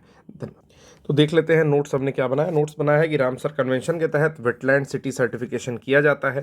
6 साल की वैलिडिटी दी जाती है। जो शहर इसमें चुने जाते हैं, इंदौर, उदयपुर को चुना गया, लेकिन भोपाल इस लिस्ट से बाहर हो गया क्योंकि भोज आर्द्र भूमि जो थी भोपाल में स्थित, वो कहीं ना कहीं प्रदूषित हो रही थी, जिसको लेकर के जो है चिंता भी व्यक्त की गई थी, अर्थात उस पर पारिस्थितिक प्रभाव की चिंता हुई है। वे शहर जो अपने प्राकृतिक अथवा मानव निर्मित वेटलैंड को संरक्षण प्रदान करते हैं उनको मान्यता दी जाती है। 6 अंतर्राष्ट्रीय मानदंडों की पूर्ति करनी होती है, जिसमें आर्द्र भूमि, पारिस्थितिकी सेवाओं का संरक्षण, स्थानीय जनसंख्या के लिए सामाजिक आर्थिक लाभ इत्यादि उसमें शामिल है। वेटलैंड एक्रेडिशन या WCA एक स्वैच्छिक मान्यता प्रणाली है जिसे रामसर कन्वेंशन द्वारा 12 अनुबंध पक्षों द्वारा COP 15 में स्थापित किया गया था। शहरी, अर्धशहरी आर्द्र भूमियों को बढ़ावा, विवेकपूर्ण उपयोग, स्थानीय जनसंख्या को सामाजिक आधार प्रदान करना इसका मुख्य उद्देश्य है। तो ये भी लिख लेते हैं कि जो मुख्य उद्देश्य है वो क्या है। अगली जो खबर होगी हम लोग की वो क्या है, तो अगली खबर हम लोग की है कि 15वां QS वर्ल्ड यूनिवर्सिटी रैंकिंग का यहाँ पर लिस्ट आया हुआ है। ठीक है, तो यूनिवर्सिटी सब्जेक्ट रैंकिंग देखनी है। इसमें बहुत सारी चीज़ देखने लायक नहीं है, लेकिन जो पॉइंट देखने लायक है उनको देख लेंगे। सबसे पहला काम हमारा क्या होता है कि जो घटनासार की बुक है उसमें जिस प्रकार से न्यूज़ लिखी हुई है सेम वैसे ही पढ़ देना, और फिर उसमें से जो इंपॉर्टेंट पॉइंट्स है जिसमें से इक्का दुक्का प्रश्न आ सकते हैं उनके एक नोट्स प्रोवाइड करना, जो आपको हमारे टेलीग्राम चैनल पर भी फ्रीली अवेलेबल हो जाएगा। तो 15वीं QS world university subject ranking, तो QS का जो फुल फॉर्म होता है वो क्वेरेली साइमंड्स करके होता है, क्वेरेली साइमंड्स। ठीक है, लंदन स्थित एक आपकी संस्था है। चलिए शुरू करते हैं। न्यूज़ कैसे है कि 12 मार्च 2025 को क्यूएस द्वारा QS world university subject ranking 2025 जारी की गई। क्यूएस की इस विषयवार रैंकिंग में भारत के 9 विश्वविद्यालय और संस्थानों ने दुनिया के शीर्ष 50 में अपनी जगह बनाई। तो सबसे इंपॉर्टेंट पॉइंट तो यही हो गया कि दुनिया के 50 संस्थानों में 9 किस कहाँ के हैं, भारत के हैं। देश में धनबाद में स्थित आईएसएम जो पहले था, भारतीय खनन विश्वविद्यालय ने 20वां स्थान प्राप्त करके देश में शीर्ष पर है। इसे यह रैंकिंग खनिज श्रेणी विषय में दी गई है। इसके बाद आईआईटी दिल्ली है, इंजीनियरिंग में 26वां, और आईआईटी मुंबई ने प्रौद्योगिकी यानी कि टेक्नोलॉजी में 28वां स्थान प्राप्त किया। इसके अलावा आईआईटी मद्रास, भारतीय प्रबंधन संस्थान अहमदाबाद, बेंगलुरु और जवाहरलाल नेहरू अर्थात जेएनयू ने भी 50 की सूची में शामिल हुए। लंदन स्थित क्वाकवेरेली साइमंड्स क्यूएस की रैंकिंग आईआईटी बॉम्बे और खड़गपुर को इंजीनियरिंग खनिज और खनन के लिए 28 और 45वें स्थान पर रखा है। हालांकि दोनों संस्थाओं की रैंकिंग में गिरावट भी आई है। पहले इंजीनियरिंग और प्रौद्योगिकी के लिए संयुक्त रूप से 45वें स्थान पर रहने वाले आईआईटी दिल्ली और आईआईटी बॉम्बे ने अपनी स्थिति में सुधार करते हुए 26वां और 28वां स्थान प्राप्त किया है। दोनों संस्थाओं ने इंजीनियरिंग, इलेक्ट्रिकल व इलेक्ट्रॉनिक के लिए भी रैंक में सुधार करते हुए शीर्ष 50 में अपनी जगह बनाई है। यानी कि सब्जेक्ट वार इसमें रैंकिंग होती है कि खनन के क्षेत्र में कैसा प्रदर्शन कर रहे हैं, प्रबंधन में कैसा कर रहे हैं, खनिज में कैसा कर रहे हैं, सबके लिए अलग अलग होता है। इसीलिए यहाँ पर दिया था कि इलेक्ट्रिकल, इलेक्ट्रॉनिक्स इसके रैंक में भी सुधार कर रखा है। आईआईएम बैंगलोर और आईआईएम बेंगलुरु की बात की जाए तो बिजनेस और मैनेजमेंट स्टडीज में आईआईएम अहमदाबाद और आईआईएम बेंगलुरु बिजनेस और मैनेजमेंट स्टडीज के शीर्ष 50 में इन्होंने भी स्थान बनाया है। हालांकि बीते वर्ष की तुलना में उनकी रैंकिंग में भी गिरावट दर्ज की गई है। आईआईएम अहमदाबाद की रैंकिंग 22 से 27 हो गई, जबकि आईआईएम बेंगलुरु की रैंकिंग 32 से गिर करके 40 हो गई है। आईआईटी मद्रास की बात की जाए तो उसमें पेट्रोलियम इंजीनियरिंग जो है, और जेएनयू की बात की जाए तो उसमें विकास अध्ययन में 50 में अपना स्थान बनाने में सफल रहे हैं, पर उनकी रैंकिंग में भी कुछ स्थानों की गिरावट देखी गई है। क्यूएस की सीईओ जेसिका टर्नर हैं, वो कहती हैं कि हालांकि भारत ने कृत्रिम बुद्धिमत्ता, हरित और डिजिटल कौशल क्षेत्रों में उल्लेखनीय सुधार किया है, पर स्थिरता और उद्यमशीलता क्षमताओं में प्रमुख अंतर बना हुआ है। टर्नर के अनुसार उच्च शिक्षा सुधार व कौशल संरेखण में यह अंतर पाटना जरूरी है, ताकि सुनिश्चित हो सके कि भारत के स्नातक वैश्विक आर्थिकी में प्रतिस्पर्धी बने रहें, उद्योगों को नेतृत्व करने में भी सफल हो। कला और मानविकी श्रेणी में देश के कुल 10 विद्यालयों में क्यूएस सूची में जगह बनाई है।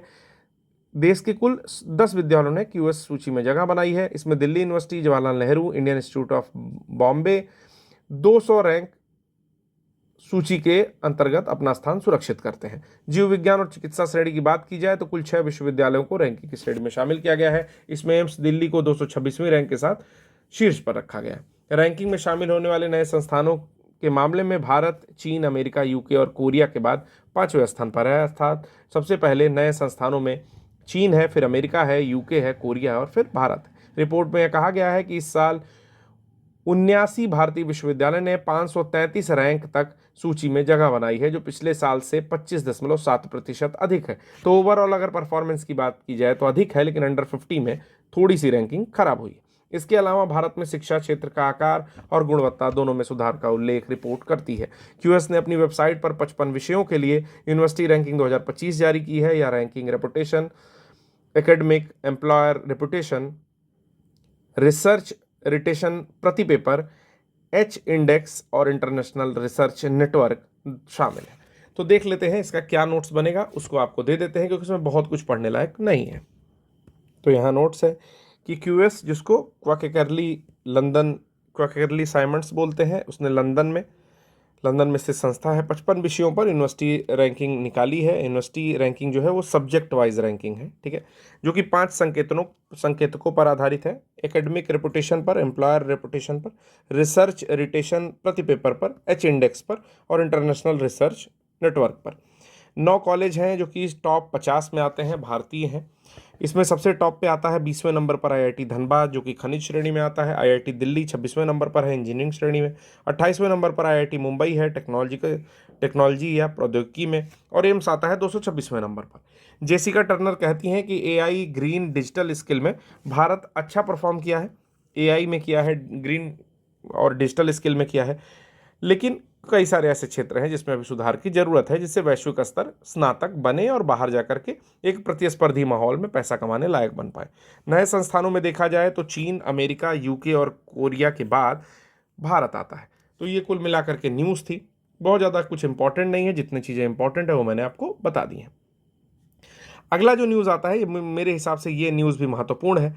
न्यूज़ क्या है कि सोनप्रयाग से केदारनाथ और गोविंद घाट से हेमकुंड, यानी कि कुल मिलाकर के दो रोपवे का निर्माण हुआ है। पहला है सोनप्रयाग से केदारनाथ जाती है और दूसरा है गोविंद घाट से हेमकुंड साहिब तक जाता है। यहाँ पर रोपवे का निर्माण हो गया है। ठीक है, रोपवे जो निर्मित हो रहा है वो पर्वतमाला परियोजना के अंतर्गत हो रहा है और बहुत ही लंबा रोपवे है, यानी कि 12.9 किलोमीटर लंबा रोपवे है। ठीक है, जो कि सोनप्रयाग से केदारनाथ जाता है और गोविंद घाट से हेमकुंड जाता है, 12.4 किलोमीटर लंबा।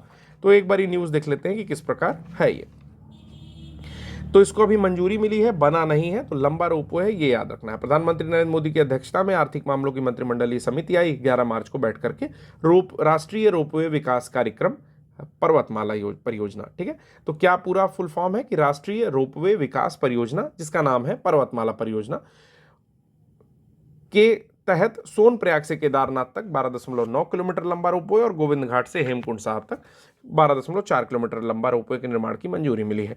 इस परियोजना से हर मौसम में अंतिम मील कनेक्टिविटी प्रदान की जा सकेगी, जिससे यात्रा का समय काफ़ी कम होगा और पर्यटन और रोजगार को बढ़ावा मिलेगा। सोनप्रयाग से केदारनाथ परियोजना की अनुमानित लागत जो है वो 4081.28 करोड़ है। वहीं गोविंद घाट से हेमकुंड साहिब परियोजना की लागत 2730.13 करोड़ रुपए अनुमानित है। दोनों परियोजनाओं का डिजाइन, बिल्ड, फाइनेंस, ऑपरेटर और ट्रांसफर यानी कि DBFOT मॉडल के तहत PPP मॉडल में विकसित किया जाएगा। देखिए, ये जो मैंने अभी इंग्लिश पढ़ा है, क्या इंग्लिश पढ़ा है कि दोनों परियोजनाओं को डिजाइन, बिल्ड, फाइनेंस, ऑपरेट और ट्रांसफर मॉडल में दिया जाएगा।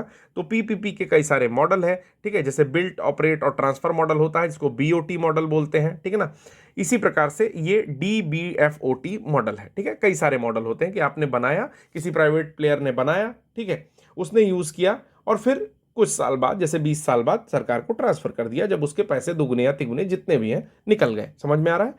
नहीं समझ में आ रहा, फिर से बता रहा हूं कि जैसे मान लीजिए कि कोई टोल प्लाजा बनाना है, किसी फलाने कंपनी को, अडानी को दे दिया गया कि आप ये टोल प्लाजा बनाओ। ठीक है, और टोल प्लाजा से 25 किलोमीटर एक साइड की और 30 किलोमीटर एक साइड की रोड आपको बनानी है। तो अडानी ने वो टोल प्लाजा बनाया और एक साइड 25 किलोमीटर और दूसरे साइड 30 किलोमीटर की रोड बनाई। अब इस टोल प्लाजा से गुजरने वाली सारी ही वाहनों का जो टोल का पैसा होगा वो कौन लेगा? अगले 25 साल या 20 साल तक के कॉन्ट्रैक्ट के द्वारा वो अडानी लेंगे और 20-25 साल के कॉन्ट्रैक्ट के बाद जब उनको उतने पैसे मिल जाएंगे, अनुमानतः उससे 2 गुने 3 गुने या जितने भी गुने, तो फिर वो सरकार को ट्रांसफर कर देंगे। ये सारी बातें पहले ही कॉन्ट्रैक्ट में लिखी होती हैं कि कितने वर्ष बाद उसको ट्रांसफर करना है। हाँ, उसमें कुछ और प्रयोजन होते होंगे कि उसको बढ़ा दिया जाए, लेकिन कुल मिलाकर के BOT का एक मॉडल है कि बिल्ड किया यानी कि बनाया, ऑपरेट किया यानी कि 20 साल तक चलाया और ट्रांसफर कर दिया। ठीक है, आगे बात आती है बुक में कि सोनप्रयाग केदारनाथ रोपवे परियोजना में प्रयुक्त की जाने वाली तकनीक केबल डिटैचेबल गोंडोला 3S प्रणाली है, जो एक उन्नत रोपवे तकनीक है जिसकी क्षमता प्रति घंटे प्रति दिशा 1800 यात्री है, जिससे प्रतिदिन 18,000 यात्री यात्रा कर सकेंगे। रोपवे के निर्माण से वर्तमान में 8-9 घंटे लगने वाले समय को मात्र 36 मिनट में ही पूरा किया जा सकेगा।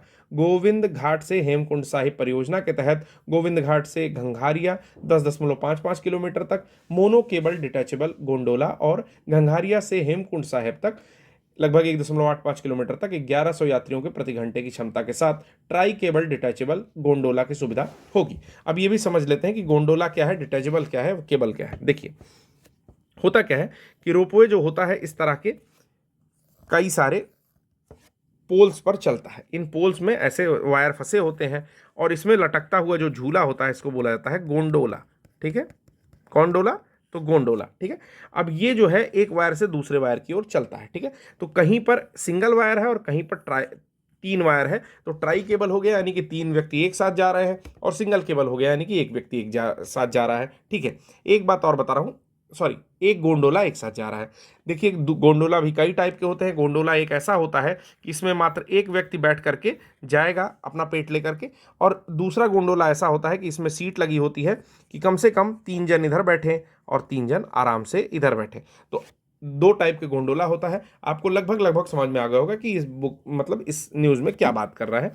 तो 2 कुल मिलाकर के रोपवे का निर्माण हो रहा है, जो कि 12.9, जो कि केदारनाथ से सोनप्रयाग है और 12.4 जो कि गोविंद घाट से हेमकुंड साहिब तक है।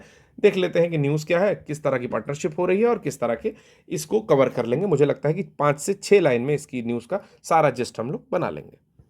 तो ये हमारा नोट्स बन चुका है, काफ़ी छोटा सा नोट्स इस बार बनाया हूँ। इसी तरह बाद में बनाऊंगा कि राष्ट्रीय रोपवे विकास कार्यक्रम के तहत पर्वतमाला परियोजना के तहत 2 तरह के यहाँ पर रोपवे का निर्माण हो रहा है। एक है सोनप्रयाग से केदारनाथ 12.9 किलोमीटर, टोटल लागत लग रही है 4081.2 रुपए। दूसरा है गोविंद घाट से हेमकुंड साहिब तक जो कि 12.4 किलोमीटर का है और 2730.13 करोड़ रुपए टोटल इसमें खर्च हो रहे हैं। अब इसमें भी जानना यह है कि सोनप्रयाग वाला जो है वो ट्राई केबल डिटैचेबल गोंडोला यानी कि 3S जो कि बेस्ट इसकी प्रणाली है, उन्नत रोपवे टेक्निक है, उसके तहत ये बन रहा है। और दूसरा गोविंद घाट से घंघारिया तक जाएगा 10.55 किलोमीटर, मोनो केबल रहेगा, इसमें एक लाइन मैंने दिखाया है। और घंघारिया से फिर हेमकुंड साहिब तक जाएगा, ट्राई केबल रहेगा, मैंने इसमें 3 लाइन दिखाया है 1.85 किलोमीटर का। किस उसके तहत बन रहा है, प्लान के तहत, तो ये है DBFOT यानी कि design built finance operate transfer. ठीक है, डिज़ाइन करेंगे, बिल्ट करेंगे, फाइनेंस करेंगे, ऑपरेट होगा और ट्रांसफ़र किया जाएगा। तो ये न्यूज़ छोटी सी थी, आशा है कि ये कहीं आपको देखने को मिल सकती है। अगला जो हम लोग की न्यूज़ है वो बना है कि भारत बना अंतर सरकारी संगठन का नया खाड़ी अंतर सरकारी संगठन का नया अध्यक्ष। तो नया अध्यक्ष बन चुका है। देखते हैं कि खाड़ी अंतर सरकारी संगठन क्या है और किस प्रकार से ये न्यूज़ दी हुई है। तो जिस प्रकार बुक में लिखा है सेम वही चीज़ मैं पढ़ूंगा। अगर आपके पास किताब है तो आप जरूर खोल लीजिए, ठीक है, या आपने किसी दोस्त से मांग के उसकी फोटो वोटो खींच के मैनेज कर लीजिए। चलिए, 21 फरवरी 2025 को भारत में मालदीव के माले में आयोजित 13वीं शासकीय परिषद बैठक में बांग्लादेश से बंगाल की खाड़ी अंतर सरकारी संगठन bay of Bengal programme intergovernmental organisation की अध्यक्षता किसने ग्रहण कर ली? तो भारत ने ग्रहण कर ली। मालदीव माले में आयोजित था। पहले ये अध्यक्षता बांग्लादेश के पास थी और बांग्लादेश से अब हम लोगों ने यानी कि भारतवासियों ने या भारत ने ग्रहण कर लिया। यह सम्मेलन 20 से 22 फरवरी तक हुआ, कोई इंपॉर्टेंट नहीं है। मालदीव में हुआ, ये इंपॉर्टेंट है, जिसमें भारत था, श्रीलंका था, मालदीव था, बांग्लादेश था और सहयोगी सदस्य के वरिष्ठ सरकारी प्रतिनिधि मौजूद थे। वर्तमान में bay of Bengal programme intergovernmental organisation में बांग्लादेश, भारत, मालदीव, श्रीलंका स्थायी सदस्य हैं। इसके साथ ही इंडोनेशिया, मलेशिया, म्यांमार, थाईलैंड सहयोगी सदस्य के रूप में शामिल हैं। BOBPIGO का मुख्य उद्देश्य क्या है कि बंगाल की खाड़ी में छोटे और आर्टिसनल मत्स्य पालन कर्मियों के जीवन स्तर में सुधार करना और उन्हें रोजगार, नौकाओं में आर्थिक अवसर प्रदान करना। इस संगठन का उद्देश्य मुख्यतः इन मत्स्य पालन कर्मियों को आर्थिक रूप से मजबूत करना है। संगठन का मुख्यालय चेन्नई, तमिलनाडु में है। यह बंगाल की खाड़ी क्षेत्र की सीमा से लगे देशों का एक क्षेत्रीय मत्स्य पालन सलाहकार निकाय है। मतलब कुल मिलाकर के मछली पकड़ने वाले जो मछुआरे हैं उनके जीवन यापन को कैसे अपलिफ्टमेंट करेंगे, उनकी आर्थिक स्थिति को कैसे सुधारेंगे, यही जो है इस संगठन का उद्देश्य है। अभी तक इसका जो अध्यक्षता कर रहा था वो अध्यक्षता आपके बांग्लादेश के पास थी, लेकिन इस वर्ष से मार्च महीने से ये अध्यक्षता भारत के पास आ गई है। तो इस छोटा सा नोट्स बनेगा, केवल 3-4 लाइन का, बना करके इसको एक बार तुरंत मैं आपको ब्रीफ कर देता हूँ। वो जो PDF बनेगी वो आपको कहाँ मिल जाएगी? टेलीग्राम पर मिल जाएगी। ठीक है, मैं ये बार बार इसलिए बता रहा हूँ कि कोई लोग वीडियो बीच में से देखेंगे, कोई शुरुआत से देखेंगे, तो कम से कम ये पता रहे कि हाँ PDF कहाँ मिलेगी या फिर कौन सा चैनल है। या अगर आपको कुछ नहीं समझ में आ रहा है तो द PYQ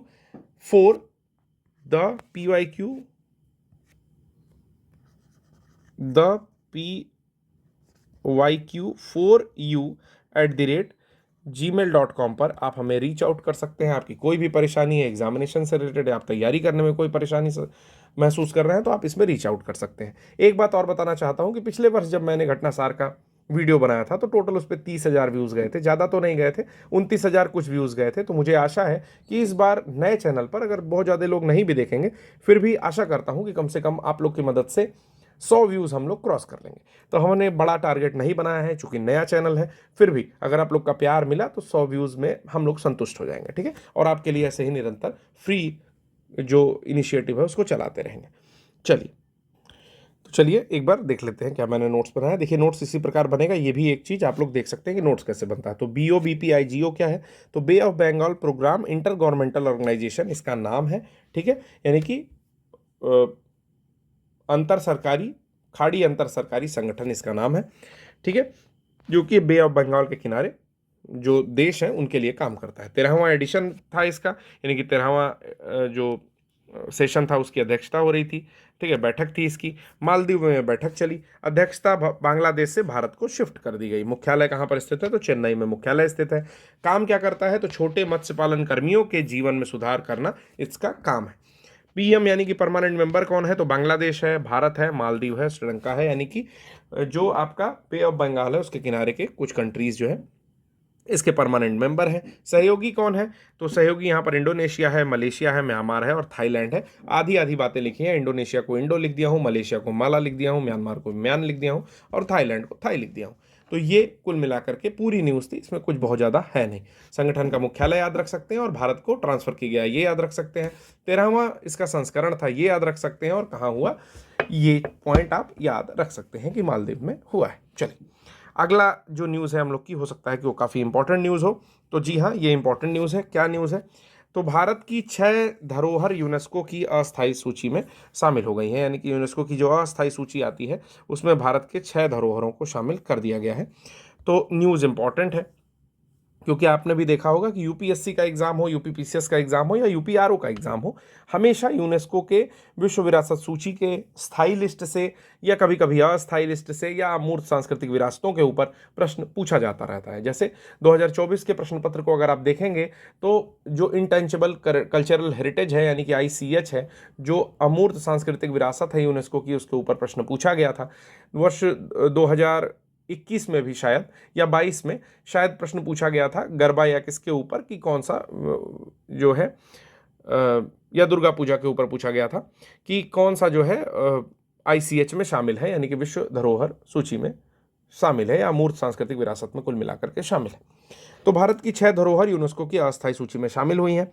देख लेते हैं एक बार कि वो धरोहर स्थल क्या है, किस तरह से बुक में न्यूज़ लिखी हुई है, और फिर उसके बाद इसका नोट्स बनाएंगे। 2-3 मिनट में आपको उसको एक्सप्लेन कर दूंगा जिससे चीज़ें बिल्कुल क्रिस्टल क्लियर हो जाएंगी मेरे अकॉर्डिंग। ठीक है, और मैं आपसे बोल भी रहा हूं कि आप ये वीडियो 2 बार देखिए और 1 बार रीडिंग करिए। आपको गारंटीड है कि सारी की सारी न्यूज़ टिप्स पर होगी, बस आप कंसंट्रेशन के साथ देखें, ये एक शर्त है। ठीक है, पीडीएफ पाने के लिए thepyq4u@gmail.com पर आप किसी भी जानकारी के लिए अपना फ़ोन नंबर दे सकते हैं, तो हम लोग आपको टेलीग्राम में जोड़ लेंगे, या डायरेक्ट टेलीग्राम पर जाकर के thepyq4u करके सर्च कर लेंगे तो हमारा टेलीग्राम चैनल भी आपको मिल जाएगा। वैसे हमारे चैनल पर डिस्क्रिप्शन बॉक्स में भी आपको चैनल मिल जाएगा, या आप जाकर इंस्टाग्राम भी ज्वाइन कर सकते हैं। तो जिस भी माध्यम से आप कॉन्टैक्ट करना चाहते हैं आप कर लीजिए, और ये न्यूज़ का जो वीडियो है वो देखते रहिए। तो पढ़ते हैं न्यूज़ क्या है कि 7 मार्च 2025 को यूनेस्को की भारत की 6 प्रमुख ऐतिहासिक धरोहरों को अपनी अस्थायी यानी कि टेंटेटिव सूची में शामिल करने की घोषणा की है, जिससे देश में अस्थायी स्थलों की कुल संख्या 62 हो गई है। मतलब उसके पहले भी 56 रहे होंगे, तो 6 इनको शामिल किया, टोटल 62 हो गए। शामिल किए गए 6 नए स्थलों की सूची में मध्य प्रदेश स्थित सम्राट अशोक के शिलालेख है, 64 योगिनी मंदिर है जिस पर बेस्ड पुराना जो अपना पार्लियामेंट हाउस था वो स्थित था। उसके अलावा गुप्तकालीन मंदिर है, बुंदेला शासकों के किले हैं, महल है, छत्तीसगढ़ स्थित कंगोर घाटी राष्ट्रीय उद्यान है, तेलंगाना स्थित मुदुमल मेगालिथिक मेनिहर शामिल है। तो मुझे लगता है कि इंपॉर्टेंस की दृष्टि से अगर ये देखा जाए तो ये भी one of the very important जो है न्यूज़ है, और मैं इसको 3 स्टार दे रहा हूँ क्योंकि मुझे लगता है कि आने वाले किसी 3 एग्जाम में एक एग्जाम में आपको ये देखने को मिल जाएगा, चाहे फिर वो यूपीआरओ का हो, यूपीपीसीएस का हो या नेक्स्ट ईयर यूपीएससी का हो, ये आपको देखने को इन 3 एग्जाम में से किसी एग्जाम में मिल जाएगा। ये भी हो सकता है कि आप तीनों एग्जाम में इसको पा जाएं। आगे की बात करते हैं कि छत्तीसगढ़ की कंगोर घाटी राष्ट्रीय उद्यान के बारे में बात करें तो मार्च 2025 में यूनेस्को की अस्थायी सूची में 3 महत्वपूर्ण मानदंडों प्राकृतिक सौंदर्य, भूवैज्ञानिक विशेषता और जैव विविधता के मानक पर खरा उतरने वाले छत्तीसगढ़ के बस्तर जिले की कंगोर घाटी राष्ट्रीय उद्यान को यूनेस्को की अस्थायी सूची में शामिल किया गया है। यह उद्यान चूना पत्थर की गुफाओं, जलप्रपातों और समृद्ध वनस्पतियों का घर है। इस उद्यान में 963 प्रकार की वनस्पतियां, दुर्लभ आर्किड की 30 प्रजातियां, 49 स्तनपायी, 210 पक्षी, 37 सरीसृप, 16 उभयचर, 57 मछलियां और 141 तितली प्रजातियां पाई जाती हैं। कुल मिलाकर के नाम याद रखिए, कंगोर घाटी राष्ट्रीय उद्यान कहाँ स्थित है? तो छत्तीसगढ़ में स्थित है, बस्तर जिले में। ठीक है, अगला इसके बारे में बताता है कि इस उद्यान में 150 फीट ऊंचा तीरथगढ़ जलप्रपात भी है जो कि कंगोर नदी से निकलता है। अगला जो शामिल किया गया उसका नाम है मुदुमल मेगालिथिक मिनिहर, तेलंगाना। तो तेलंगाना स्थित पुरातात्विक दृष्टि से अत्यधिक महत्वपूर्ण स्थल है। लौह काल से जुड़ी संरचनाएं संभवतः दफनाने और खगोलीय अध्ययन के लिए प्रयोग की जाती थी। यह स्थल भारत में प्राचीन मेगालिथिक संस्कृति को समझने के लिए महत्वपूर्ण साक्ष्य प्रदान करता है। मेगालिथिक वो संस्कृति है जो नर्मदा नदी के आसपास में, अगर आपने एनसीईआरटी पढ़ी होगी बेसिक, तो उसमें बताता है कि नर्मदा नदी के आसपास में एक विशेष सभ्यता थी, जहां पर जब लोग मर जाते थे तो उनके पास, उनके बरीड के पास, मतलब जो उनके शवगृह होते थे, बड़े बड़े पत्थर रख दिए जाते थे, तो उसे मेगालिथिक कल्चर कहते हैं। ठीक है, अगला हम लोग देखते हैं क्या शामिल किया गया है। तो अशोक कालीन शिलालेख स्थल शामिल किए गए हैं। विभिन्न राज्यों का एक श्रेणीकृत नामांकन है जिसमें उन विभिन्न स्थलों को शामिल किया गया है जहां सम्राट अशोक के शिलालेख पाए गए हैं। 3री शताब्दी ईसा पूर्व के ये अभिलेख चट्टानों, गुफाओं और स्तंभों पर उकेरे गए हैं। 64 योगिनी मंदिर विभिन्न राज्यों, मुख्यतः मध्य प्रदेश में फैले हुए ये मंदिर पहाड़ियों की चोटी पर बने सामान्यतः गोलाकार संरचनाएं हैं। इनमें पत्थर की नक्काशीदार मूर्तियां भी स्थित हैं। गुप्तकालीन मंदिर की बात करें जो अगला शामिल हुआ है, ये मंदिर गुप्तकालीन स्थापत्य कला के उत्कृष्ट उदाहरण है जो अपनी परिष्कृत डिजाइन और कलात्मक श्रेष्ठता के लिए जाने जाते हैं। 4ठी से 6ठी शताब्दी के बीच निर्मित यह मंदिर भारतीय मंदिर स्थापत्य को समझने के लिए महत्वपूर्ण साधन है। अगला है बुंदेला राजवंश के महल किले। जैसे मध्य प्रदेश और उत्तर प्रदेश में स्थित बुंदेला राजवंश के महल किले मध्यकालीन भारत की ऐतिहासिक धरोहर हैं। यह स्थापत्य कला की अनूठी शैली को प्रदर्शित करते हैं जिसमें राजपूत और मुगल वास्तुकला का मिश्रण देखा जा सकता है। इसमें ओरछा का जहांगीर महल और दतिया में स्थित गोविंद महल प्रमुख है। तो नाम याद रखिएगा क्योंकि इससे प्रश्न पूछा जा सकता है कि जहांगीर महल कहाँ स्थित है, तो ओरछा में स्थित है, और दतिया स्थित गोविंद महल, यानी कि गोविंद महल कहाँ स्थित है, तो दतिया स्थित है। और दोनों ही स्थान कहाँ आते हैं, तो बुंदेला राजवंश के अंतर्गत मध्य प्रदेश और उत्तर प्रदेश में स्थित है। वर्तमान में भारत में 43 स्थल यूनेस्को की विश्व धरोहर सूची में, यानी कि परमानेंट लिस्ट में शामिल है, जिसमें 35 जो है वो सांस्कृतिक स्थल है, 7 प्राकृतिक स्थल है और एक मिक्स्ड श्रेणी स्थल है जिसका नाम कंचनजंगा नेशनल पार्क। ठीक है, तो ये था आपका न्यूज़। इसमें से काफ़ी इंपॉर्टेंट चीज़ें मिलेंगी जरूर से। तो 2-3 मिनट मुझे लगता है इसके नोट्स बनाऊंगा और फिर 2 मिनट में आपको बताऊंगा, तब तक आप थोड़ा सा वेट करिए। तो एग्जाम के लिए नाम ही इंपॉर्टेंट है, तो चलिए देख लेते हैं लिस्ट क्या बनाई है। कि यूनेस्को की जो टेंटेटिव लिस्ट है, टेंटेटिव मतलब होता है कि अस्थायी सूची जो है उसमें 6 बढ़ गए हैं, 6 स्थल बढ़े हैं। 6 प्लस इसलिए लिखा हूं क्योंकि 56 पहले से रहे होंगे, तो टोटल स्थल कितने हो गए, 62 हो गए हैं आज की डेट में। ठीक है, टेंटेटिव लिस्ट में भारत के। ठीक है, कौन कौन से स्थल शामिल हुए हैं 6, तो कंगोर घाटी है राष्ट्रीय उद्यान, कहाँ पर स्थित है, छत्तीसगढ़ में स्थित है। नाम याद रखिएगा, बहुत इंपॉर्टेंट है। क्या वहाँ पर मिलता है, तो कंगोर घाटी में एक तो तीरथगढ़ जलप्रपात मिलता है, दूसरा चूना पत्थर की गुफाएं और अन्य भी जलप्रपात यहाँ पर देखे जाते हैं, तो ये पॉइंट याद रखना है। दूसरा है मुदुमल मेगालिथिक मेनिहर, तेलंगाना में स्थित है, तो ये भी पॉइंट याद रखिएगा कि मुदुमल मेगालिथिक मेनिहर जो है कहाँ स्थित है, तेलंगाना में स्थित है। और किस काल से जुड़े हुए हैं, तो लौह काल से जुड़ी संरचनाएं वहां पर मिलती हैं। अशोक कालीन शिलालेख स्थलों को शामिल किया गया है जहां पर 3री शताब्दी ईसा पूर्व के अभिलेख, चट्टान, गुफाएं और स्तंभ पर उकेरे गए स्थल।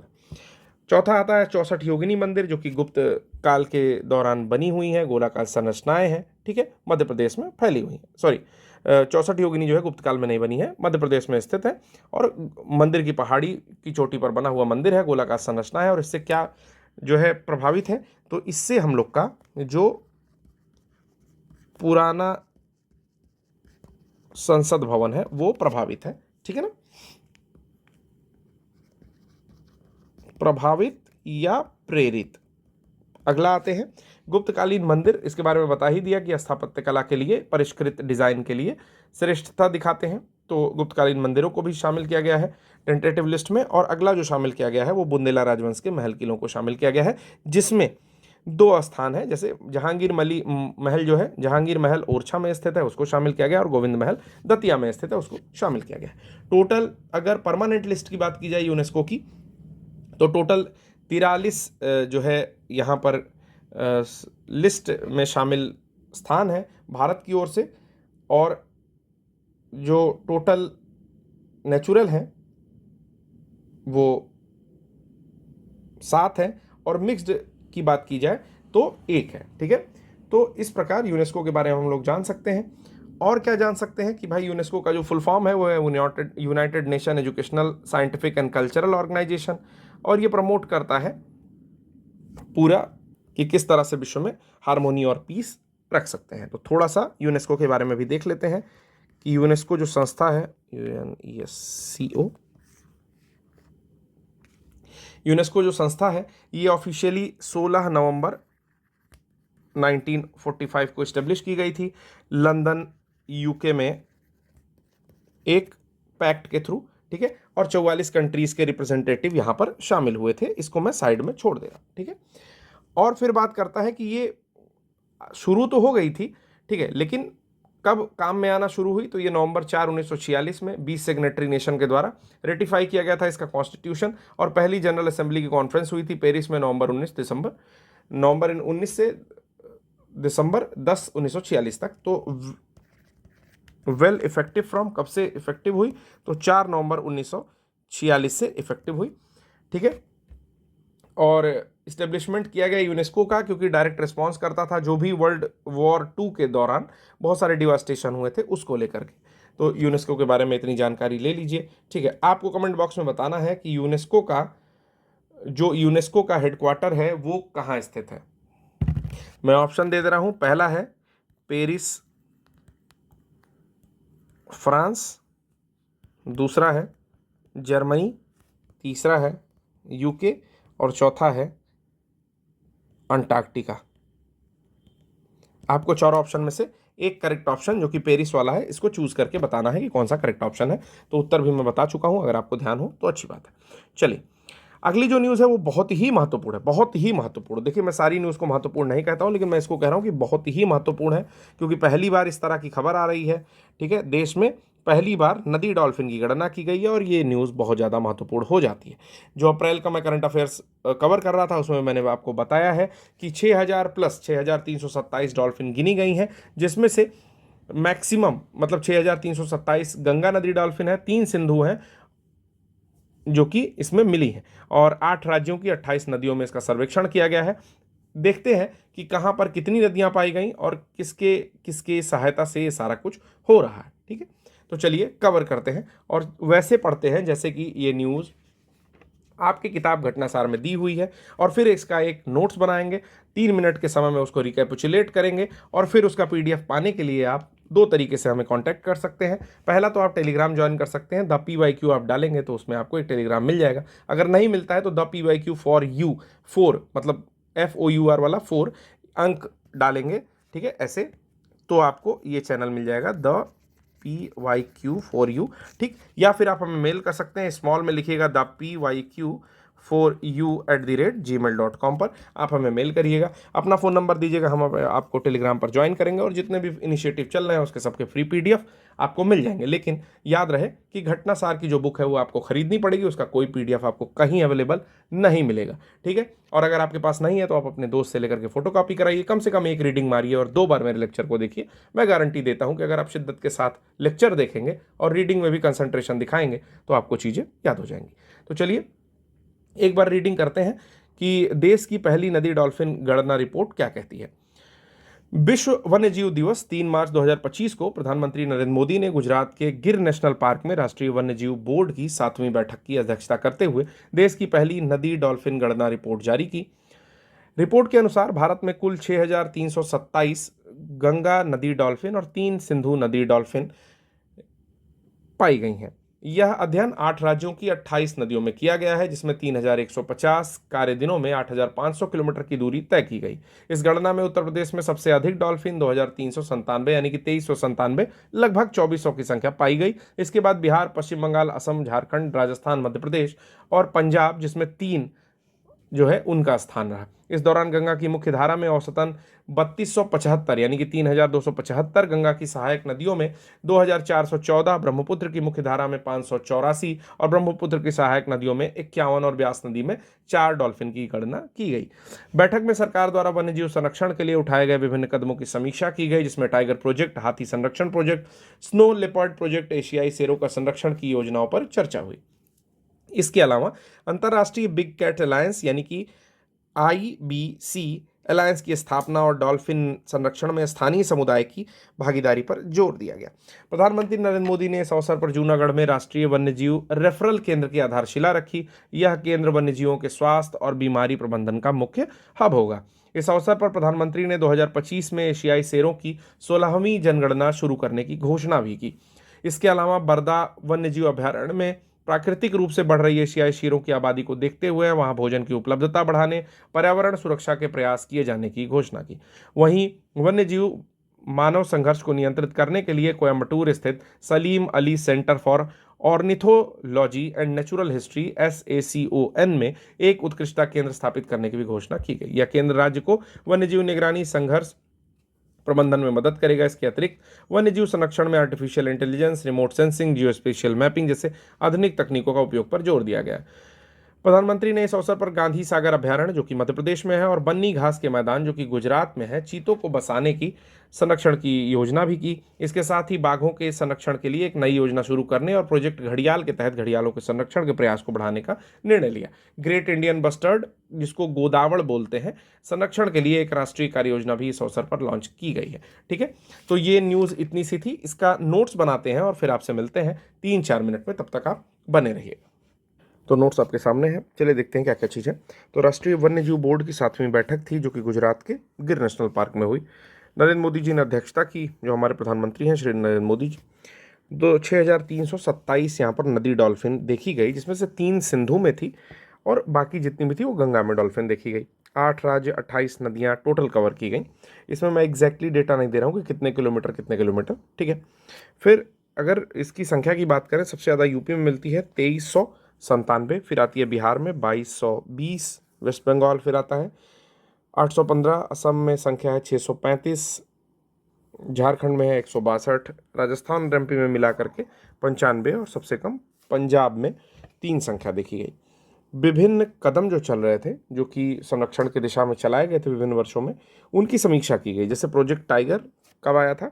1973 में। वर्ष भी लिखता जा रहा हूँ, 1973 में, याद करिएगा, क्योंकि चूंकि ये सारी चीज़ों के नाम आए हैं तो सारी चीज़ें इंपॉर्टेंट हो जाती है एग्जामिनेशन के लिए। प्रोजेक्ट एलिफेंट आया था 1992 या 1992 में। स्नो लेपर्ड के लिए आया था 2009 में। ठीक है, वहीं बात करें एशियाटिक लायन के लिए जो प्रोजेक्ट चल रहा है वो 1972 है। फिर आता है इंटरनेशनल बिग कैट अलायंस के बारे में बात हुई और डॉल्फिन कंजर्वेशन के बारे में बात हुई। तो गंगेटिक डॉल्फिन जो है वो 1986 से ही कंजर्व करने की बात हो रही है। ठीक है, इसके अतिरिक्त भी बहुत सारा है, जैसे प्रोजेक्ट चीता है 2022 में, प्रोजेक्ट रेड पांडा 1966 में, प्रोजेक्ट मणिपुर थामिन 1977 में, प्रोजेक्ट वल्चर 2006 में, प्रोजेक्ट हंगुल 1977 में। तो इस तरह के बहुत सारे प्रोजेक्ट चल रहे हैं, जिसमें से इंपॉर्टेंट जो है वो मैंने आपको यहाँ पर बता दिया, जिसके बारे में व्यापक चर्चा भी की गई, यानी कि विभिन्न कदमों की कि क्या कदम उठाए जा रहे हैं उसकी समीक्षा की गई। और राष्ट्रीय वन्यजीव रेफरल केंद्र की आधारशिला भी प्रधानमंत्री मोदी के द्वारा रखी गई। कहाँ रखी गई, ये प्रश्न पूछा जा सकता है, तो वो रखी गई है जूनागढ़ में। एशियाटिक लायन की 16वीं जनगणना स्टार्ट करने की भी बात हो रही है कि जितने एशियाई शेर हैं उनकी जनगणना भी कर लीजिए, तो 16वीं जनगणना होगी ये। फिर बरदा वन्यजीव अभयारण्य में, वहाँ पर एशियाटिक लायन की पॉपुलेशन में आशातीत बढ़ोतरी है और ये बहुत अच्छी बात है। तो वहाँ पर एशियाटिक लायन की पॉपुलेशन बढ़ रही है, तो उस हिसाब से भोजन की उपलब्धता पर भी बातचीत हुई कि उनको उतना भोजन उपलब्ध कराया जाए। वन्य जीव और मानव संघर्ष, यानी कि वाइल्ड लाइफ और ह्यूमन का जो कॉन्फ्लिक्ट है, उसके नियंत्रण के लिए सैकॉन में, यानी कि Salim Ali centre for ornithology natural history में जो है बातचीत हुई। यहाँ पर एक जो है व्यापक मीटिंग की गई और समझौता हुआ। ठीक है ना, तो यहाँ पर यह भी बात हुई कि समझौता के साथ साथ उत्कृष्टता केंद्र जो है, उत्कृष्टता केंद्र स्थापित करने की बात यहाँ पर की गई। ठीक है, अब बात आती है कि 2 अभयारण्यों का इसमें नाम भी लिया गया। तो पहले अभयारण्य का नाम है गांधी सागर अभयारण्य, जो कि मध्य प्रदेश में स्थित है, तो याद रखिएगा कि गांधी सागर अभयारण्य की बात की गई। और दूसरा जो है वो है बन्नी घास के मैदान, गुजरात। इन दोनों में चीता को बसाने के लिए बात की गई। ये भी एक पॉइंट जो है इस पूरे न्यूज़ में निकल करके आता है। तो गांधी सागर अभयारण्य और बन्नी घास के मैदान, ये दोनों ज़्यादा महत्वपूर्ण हो जाते हैं अपकमिंग किसी भी एग्जामिनेशन में, कि अगर प्रश्न पूछा जाएगा तो शायद इन दोनों से पूछे जाने की संभावना ज़्यादा होगी। फिर हम लोग अगला देखते हैं कि प्रोजेक्ट घड़ियाल को बूस्ट करने की बात हुई, कि प्रोजेक्ट घड़ियाल जो है उसको भी हम लोग बूस्ट करेंगे। और इसके अतिरिक्त यहाँ पर ग्रेट इंडियन बस्टर्ड संरक्षण की कार्य योजना भी लॉन्च की गई है। तो ये भी याद रखेंगे कि ग्रेट इंडियन बस्टर्ड को बचाने के लिए, उसको संरक्षित करने के लिए कार्य योजना भी लॉन्च की गई है। देखते हैं अगली खबर क्या है। आशा करता हूँ कि आपको ये खबर अच्छे से समझ में आई होगी। अगली खबर देखते हैं क्या है। तो अगली खबर यहाँ पर है, गुजरात का पहला जैव विविधता विरासत स्थल बनाया गया है। तो जैव विविधता विरासत स्थल क्या है कि 30 जनवरी 2025 को गुजरात जैव विविधता बोर्ड ने कच्छ जिले के लखपत तालुका के गुनेरी गांव में, तो 2 चीज़ लिख लेते हैं, लखपत, एक सेकंड,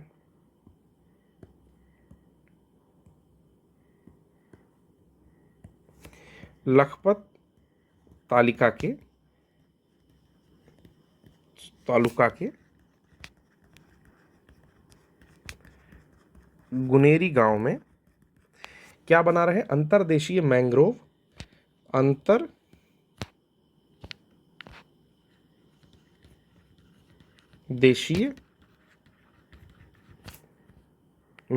गुनेरी,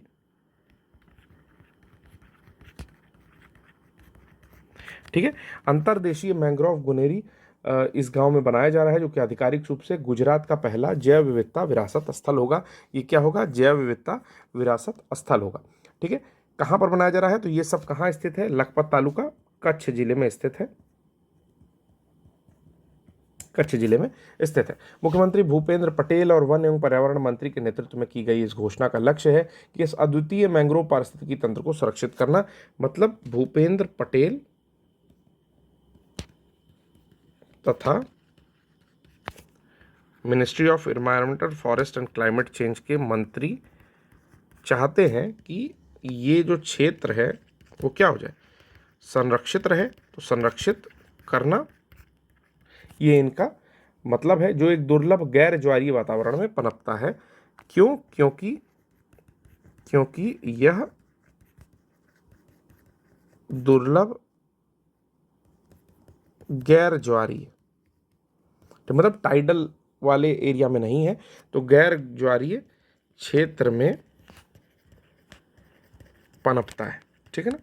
आगे बात करते हैं कि ये जो है 32.78 हेक्टेयर क्षेत्र में फैला राज्य का पहला जैव विविधता विरासत स्थल होगा। न केवल कच्छ की पारिस्थितिकी की पहचान देगा, बल्कि जैव विविधता संरक्षण में भी महत्वपूर्ण योगदान देगा।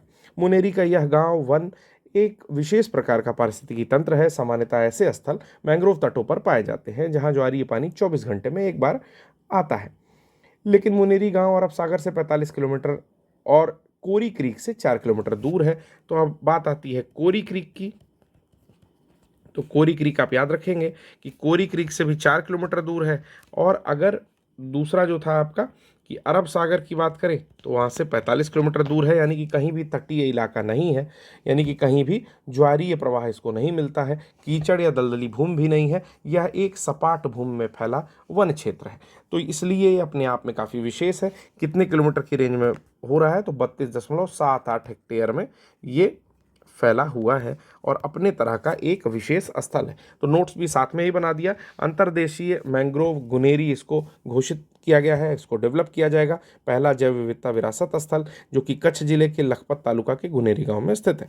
भूपेंद्र पटेल और मिनिस्ट्री ऑफ एनवायरमेंट फॉरेस्ट के मंत्री ने इसको घोषित किया, मतलब इसको संरक्षित करने की घोषणा की।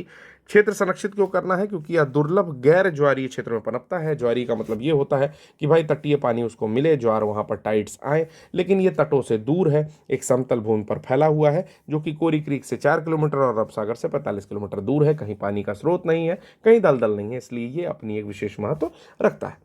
अगला आता है भारत यूरोड्रोन कार्यक्रम में पर्यवेक्षक के रूप में शामिल हो गया है। न्यूज़ क्या है पढ़ लेते हैं कि 21 जनवरी 2025 को भारत आधिकारिक रूप से मल्टीनेशनल यूरोड्रोन कार्यक्रम में पर्यवेक्षक राष्ट्र के रूप में शामिल हुआ। इसकी घोषणा संयुक्त आयुध सहयोग संगठन OCCAR यानी कि Organization for Joint Armament Cooperation द्वारा की गई। भारत यूरोड्रोन कार्यक्रम में जापान के बाद दूसरा एशिया प्रशांत भागीदार देश है। यूरोड्रोन एक medium altitude long endurance remotely piloted aircraft system है। यह एक ड्रोन आधारित निगरानी और टोही प्रणाली है, जिसका उद्देश्य पारंपरिक मानव रहित हवाई यानों यानी कि UAV अनमैन्ड एरियल व्हीकल से अधिक उन्नत क्षमताएं प्रदान करना है। यूरोड्रोन कार्यक्रम को वर्ष 2016 में शुरू किया गया था। यह कार्यक्रम यूरोप के 4 प्रमुख देशों जर्मनी, फ्रांस, इटली और स्पेन की एक संयुक्त पहल का परिणाम है। इस पहल का प्रमुख हिस्सेदार कंपनियों में एयरबस, डसॉल्ट एविएशन और लियोनार्डो इटली का शामिल है, जिनके द्वारा यह कार्यक्रम संचालित हो रहा है। जैसे इसमें जो 3 नाम मैंने बताया कंपनियों का, उसमें एयरबस स्पेन का है, डसॉल्ट एविएशन फ्रांस का और लियोनार्डो इटली का है, जिनके द्वारा यह कार्यक्रम संचालित हो रहा है। कार्यक्रम का प्रबंध संयुक्त आयुध सहयोग संगठन अर्थात OCCAR that is Organization for Joint Armament Cooperation के द्वारा किया जा रहा है। यूरोड्रोन का पहला प्रोटोटाइप उड़ान वर्ष 2027 से संभावित है। इस कार्यक्रम का उद्देश्य यूरोपीय देशों की अमेरिकी MQ-9B ड्रोन जैसे गैर यूरोपीय प्रणालियों पर निर्भरता को कम करना है। अर्थात अमेरिका के पास एक MQ-9B ड्रोन है जिस पर लगभग सभी यूरोपीय देश निर्भर है, तो उसकी निर्भरता को कम करने के लिए यूरोड्रोन कार्यक्रम चलाया गया है। तो एक बार इसका शॉर्ट नोट बनाते हैं और फिर 1 मिनट के अंदर आपसे तुरंत से उस शॉर्ट नोट को डिस्कस कर देते हैं। तो आइए नोट्स पे डिस्कस कर लेते हैं कि नोट्स क्या है। तो नोट्स ये है कि OCCAR जो कि संयुक्त आयुध सहयोग संगठन है, वो यूरोड्रोम कार्यक्रम चला रहा है 2016 से, जिसमें 4 मुख्य रूप से देश थे: इटली, फ्रांस, जर्मनी और स्पेन। इन्होंने भारत को मल्टी नेशनल यूरोड्रोन प्रोग्राम में शामिल कर लिया, एक ऑब्जर्वर नेशन यानी कि पर्यवेक्षक की भूमिका में शामिल किया है। इंडिया दूसरा देश है जापान के बाद जो कि एशिया पैसिफिक क्षेत्र में यानी कि एशिया और प्रशांत महासागर में रहता है, जिसको यूरोड्रोन प्रोग्राम में शामिल किया गया है। ठीक है, यूरोड्रोन है क्या? तो Eurodrone medium altitude long endurance remotely piloted aircraft system है। इतनी अंग्रेजी का मतलब ये हुआ कि एक रिमोट से यानी कि बहुत दूरी से चलने वाला एक बिना आदमी का ऐसा आपका UAV, ऐसा व्हीकल जो कि मीडियम अल्टीट्यूड यानी कि मध्यम ऊंचाई पर चल सकता है। ठीक है ना, और उसकी एंड्योरेंस यानी कि सहन क्षमता भी ठीक है। ये सारा कुछ किया क्यों जा रहा है? क्योंकि इसकी जब प्रोटोटाइप उड़ान होगी वर्ष 2027 में, तो जो अमेरिका का MQ-9B है, वो भी मैं लिख दे रहा हूँ, MQ-9B अमेरिकी है, इस पर निर्भरता को कम करने के लिए 2027 में इसकी पहली उड़ान, यूरोड्रोन की पहली उड़ान जो है आएगी। ठीक है ना, तो इतनी सी बात थी इसमें, इससे ज़्यादा कुछ भी जानना नहीं है। अगला जो हम लोग का न्यूज़ है वो है IBCA फ्रेमवर्क समझौता।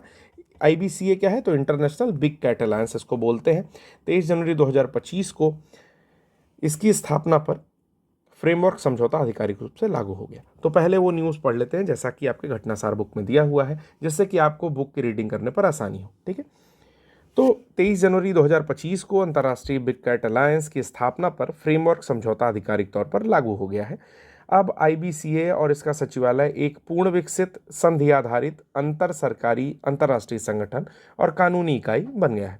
इस आशय के लिए भारत सरकार के विदेश मंत्रालय ने पुष्टि की है।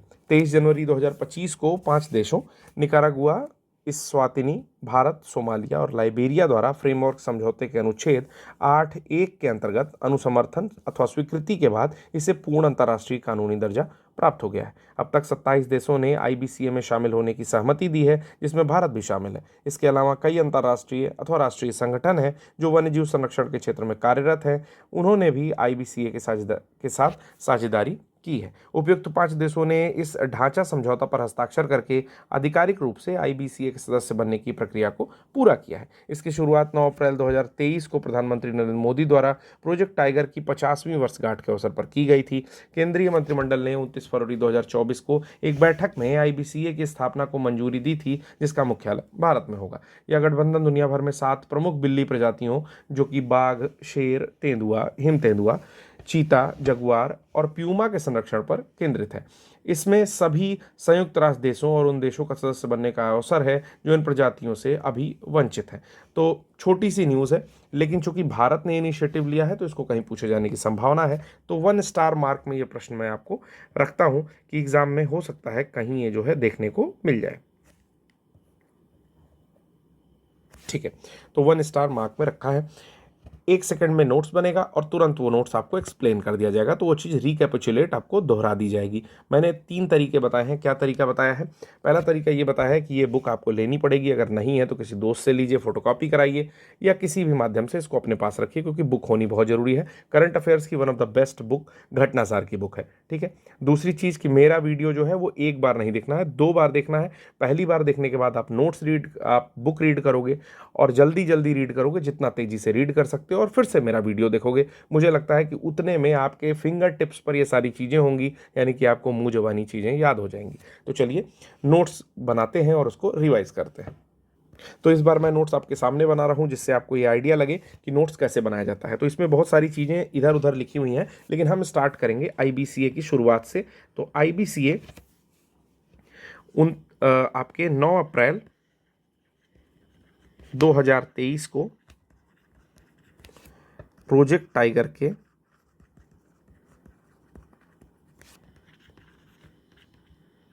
पचासवीं वर्षगांठ पर शुरू। ठीक है, आईबीसीए का कंसेप्ट कब आया है? इंटरनेशनल बिग कैट अलायंस आता है 9 अप्रैल 2023 को, जब प्रोजेक्ट टाइगर का 50वां वर्षगांठ चल रहा था। ठीक है, किसके द्वारा? तो श्री नमो के द्वारा, यानी कि नरेंद्र मोदी जी के द्वारा। ठीक है, आईबीसीए का हेडक्वार्टर HQ कहाँ होगा? तो ये आपके भारत में होगा। ठीक है, फिर इसमें कितने तरह के प्रजातियां शामिल हैं? तो प्रजाति या स्पीसीज अगर आप लिखेंगे तो 7 जो है कैट स्पीसीज शामिल है। उनका नाम भी देख लीजिए क्या क्या होता है। बाघ होता है, यानी कि टाइगर है, शेर है, लायन है, पैंथर है, तेंदुआ है, हिम तेंदुआ है, लेपर्ड है और हिम तेंदुआ है, दोनों हैं। ठीक है, चीता है तो इसका भी चीता ही नाम होता है, जगुआर है। ठीक है, और प्यूमा। ठीक है, ये 7 आते हैं इसमें। ठीक है, कौन 5 देश इसको समझौता किए हैं? तो 23 जनवरी 2025 को निकारागुआ पहली कंट्री है। ठीक है, दूसरी कंट्री है इस्वातिनी।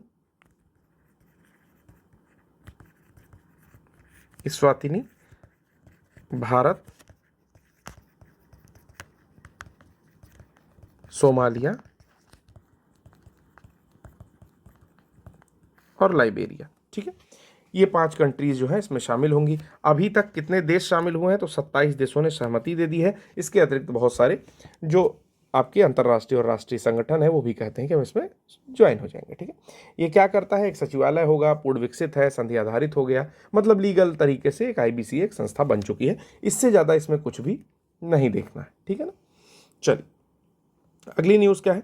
अगली न्यूज़ आती है वरिष्ठ नागरिक आयोग स्थापित करने वाला केरल पहला राज्य बना है। तो ये भी महत्वपूर्ण न्यूज़ है, मैं इसे भी कम से कम 2 स्टार दूंगा, क्योंकि ये न्यूज़ भी काफ़ी इंपॉर्टेंट है। एक राइट और एक लेफ्ट स्टार मिलता है, परीक्षा में आने की संभावना इस प्रश्न की भी ज़्यादा है। केरल भारत का पहला राज्य बन गया है। ठीक है, क्या किया है केरल ने? जो वरिष्ठ नागरिक आयोग स्थापित किया है। तो न्यूज़ को वैसे ही पढ़ते हैं जैसे कि घटनासार में दिया है, जिससे कि चीज़ें बिल्कुल क्लियर हो जाए, और फिर नोट्स के माध्यम से हम लोग नोट्स बना के पढ़ेंगे, और उससे नोट्स बनाने का तरीका भी आपको पता चलेगा।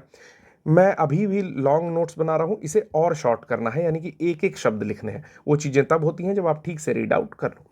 केरल भारत का पहला राज्य बन गया है जिसने केरल राज्य वरिष्ठ नागरिक आयोग अधिनियम 2025 पारित कर वरिष्ठ नागरिक आयोग की स्थापना की है। यह एक वैधानिक निकाय है जिसका उद्देश्य बुजुर्ग नागरिकों के अधिकारों और कल्याण की रक्षा करना है और नीति निर्माण में सलाहकार की भूमिका निभाना है।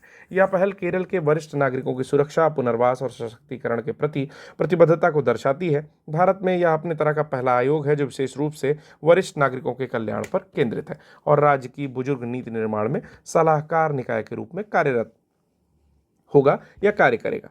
आयोग का उद्देश्य वरिष्ठ नागरिकों के अधिकारों और कल्याण की रक्षा करना, बुजुर्गों के पुनर्वास, संरक्षण, समाज में सक्रिय भागीदारी को सुनिश्चित करना है, समावेशिता और सम्मान को बढ़ावा देना है, जिससे बुजुर्ग गरिमा में पूर्ण या गरिमापूर्ण जीवन जी सके। तो छोटी सी न्यूज़ है, इसका ये जो हेडलाइन है यही सबसे ज़्यादा इंपॉर्टेंट है। फिर भी इसमें 2 पॉइंट हम लोग लिख लेते हैं। क्या क्या लिखना है कि ये जो है ये आपका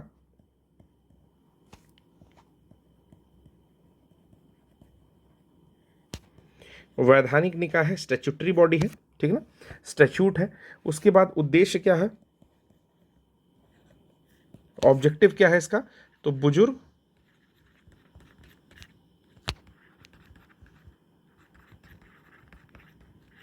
नागरिकों की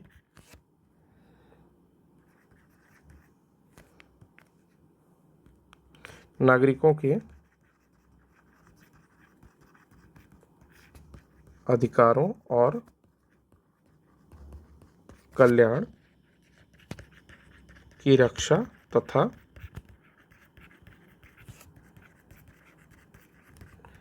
नीति निर्माण में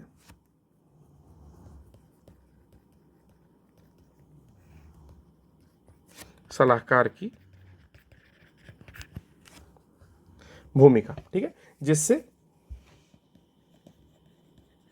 जिससे जो ओल्ड एज लोग हैं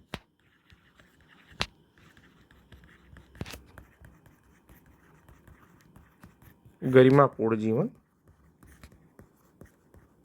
सकें। ठीक है, पीडीएफ कहाँ मिलेगा?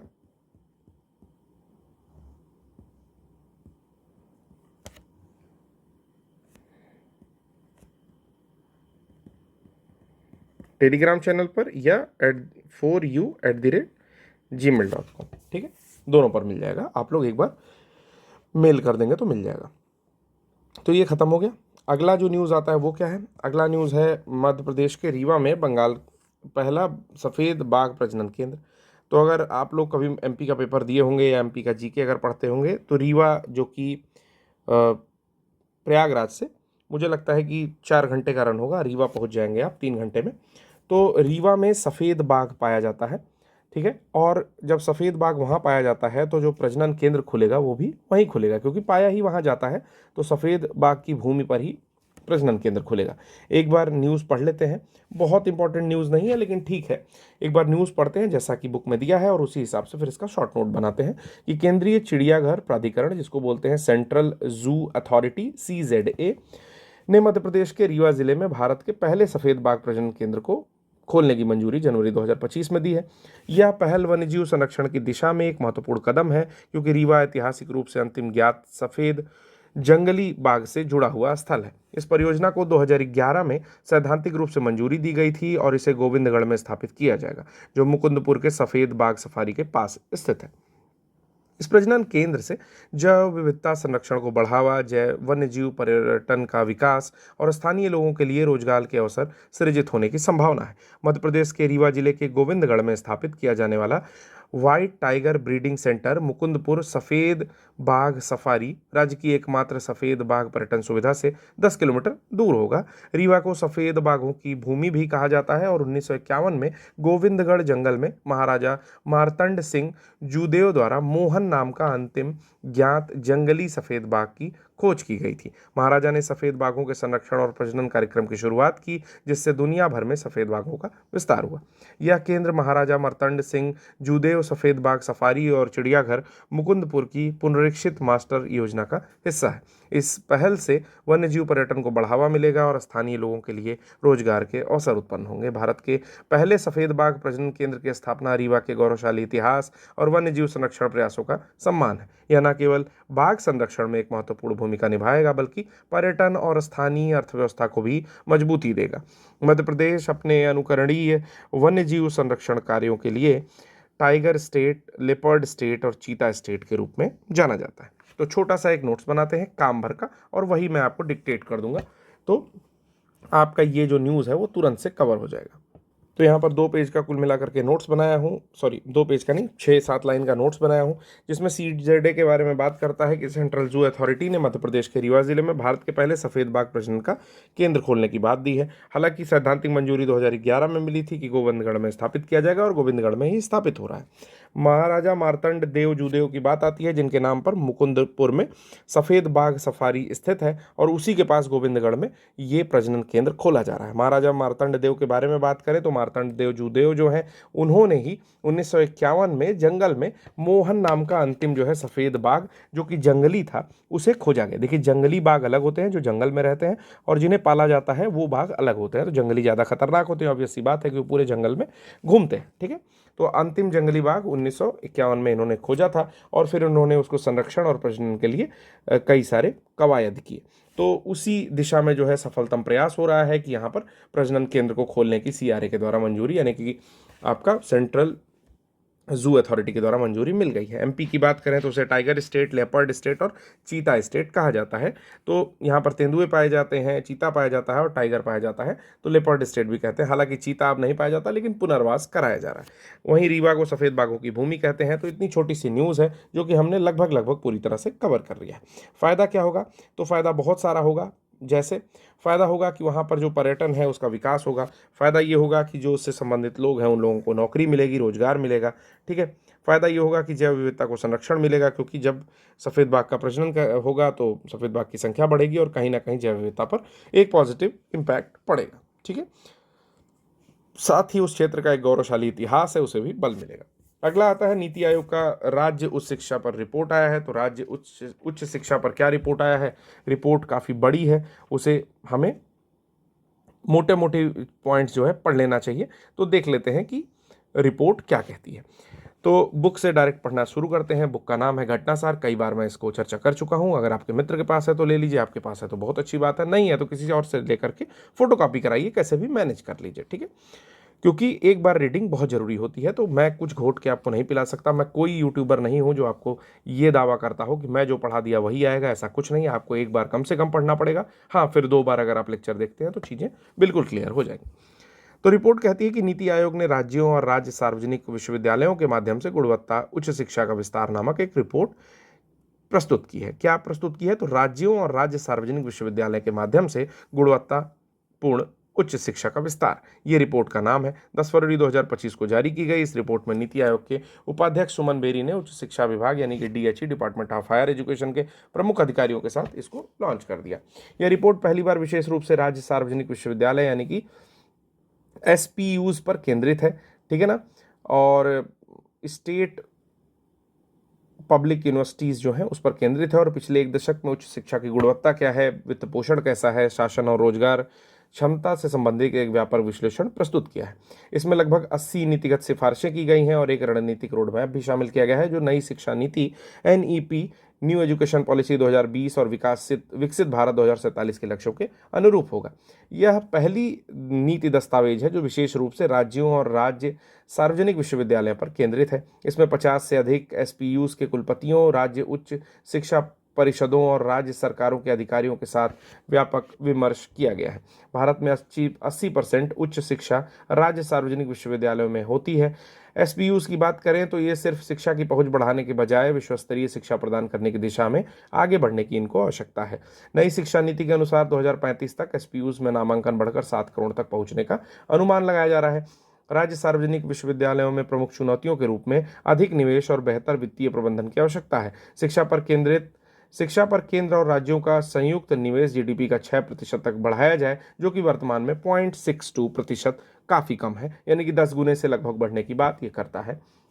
नीति आयोग द्वारा तैयार की गई रिपोर्ट राज्यों और राज्य सार्वजनिक विश्वविद्यालयों के माध्यम से गुणवत्तापूर्ण उच्च शिक्षा का विस्तार के अनुसार सभी राज्यों और केंद्र शासित प्रदेशों में जम्मू और कश्मीर GDP के प्रतिशत के रूप में शिक्षा पर सबसे अधिक 8.11% खर्च करता है। उसके बाद मणिपुर 7.25%, मेघालय 6.64% और त्रिपुरा 6.19% का स्थान आता है। रिपोर्ट में कहा गया है कि इसके विपरीत दिल्ली 1.67%, तेलंगाना 2% और कर्नाटक 2.01% उच्च शिक्षा के लिए काफ़ी कम आवंटन करते हैं।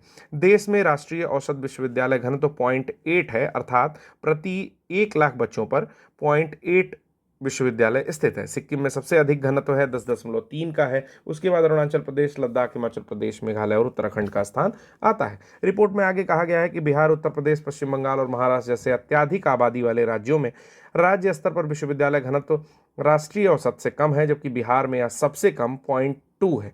रिपोर्ट के अनुसार केरल, छत्तीसगढ़, हिमाचल प्रदेश जैसे राज्यों में महिलाओं की नामांकन दर पुरुषों की तुलना में अधिक है।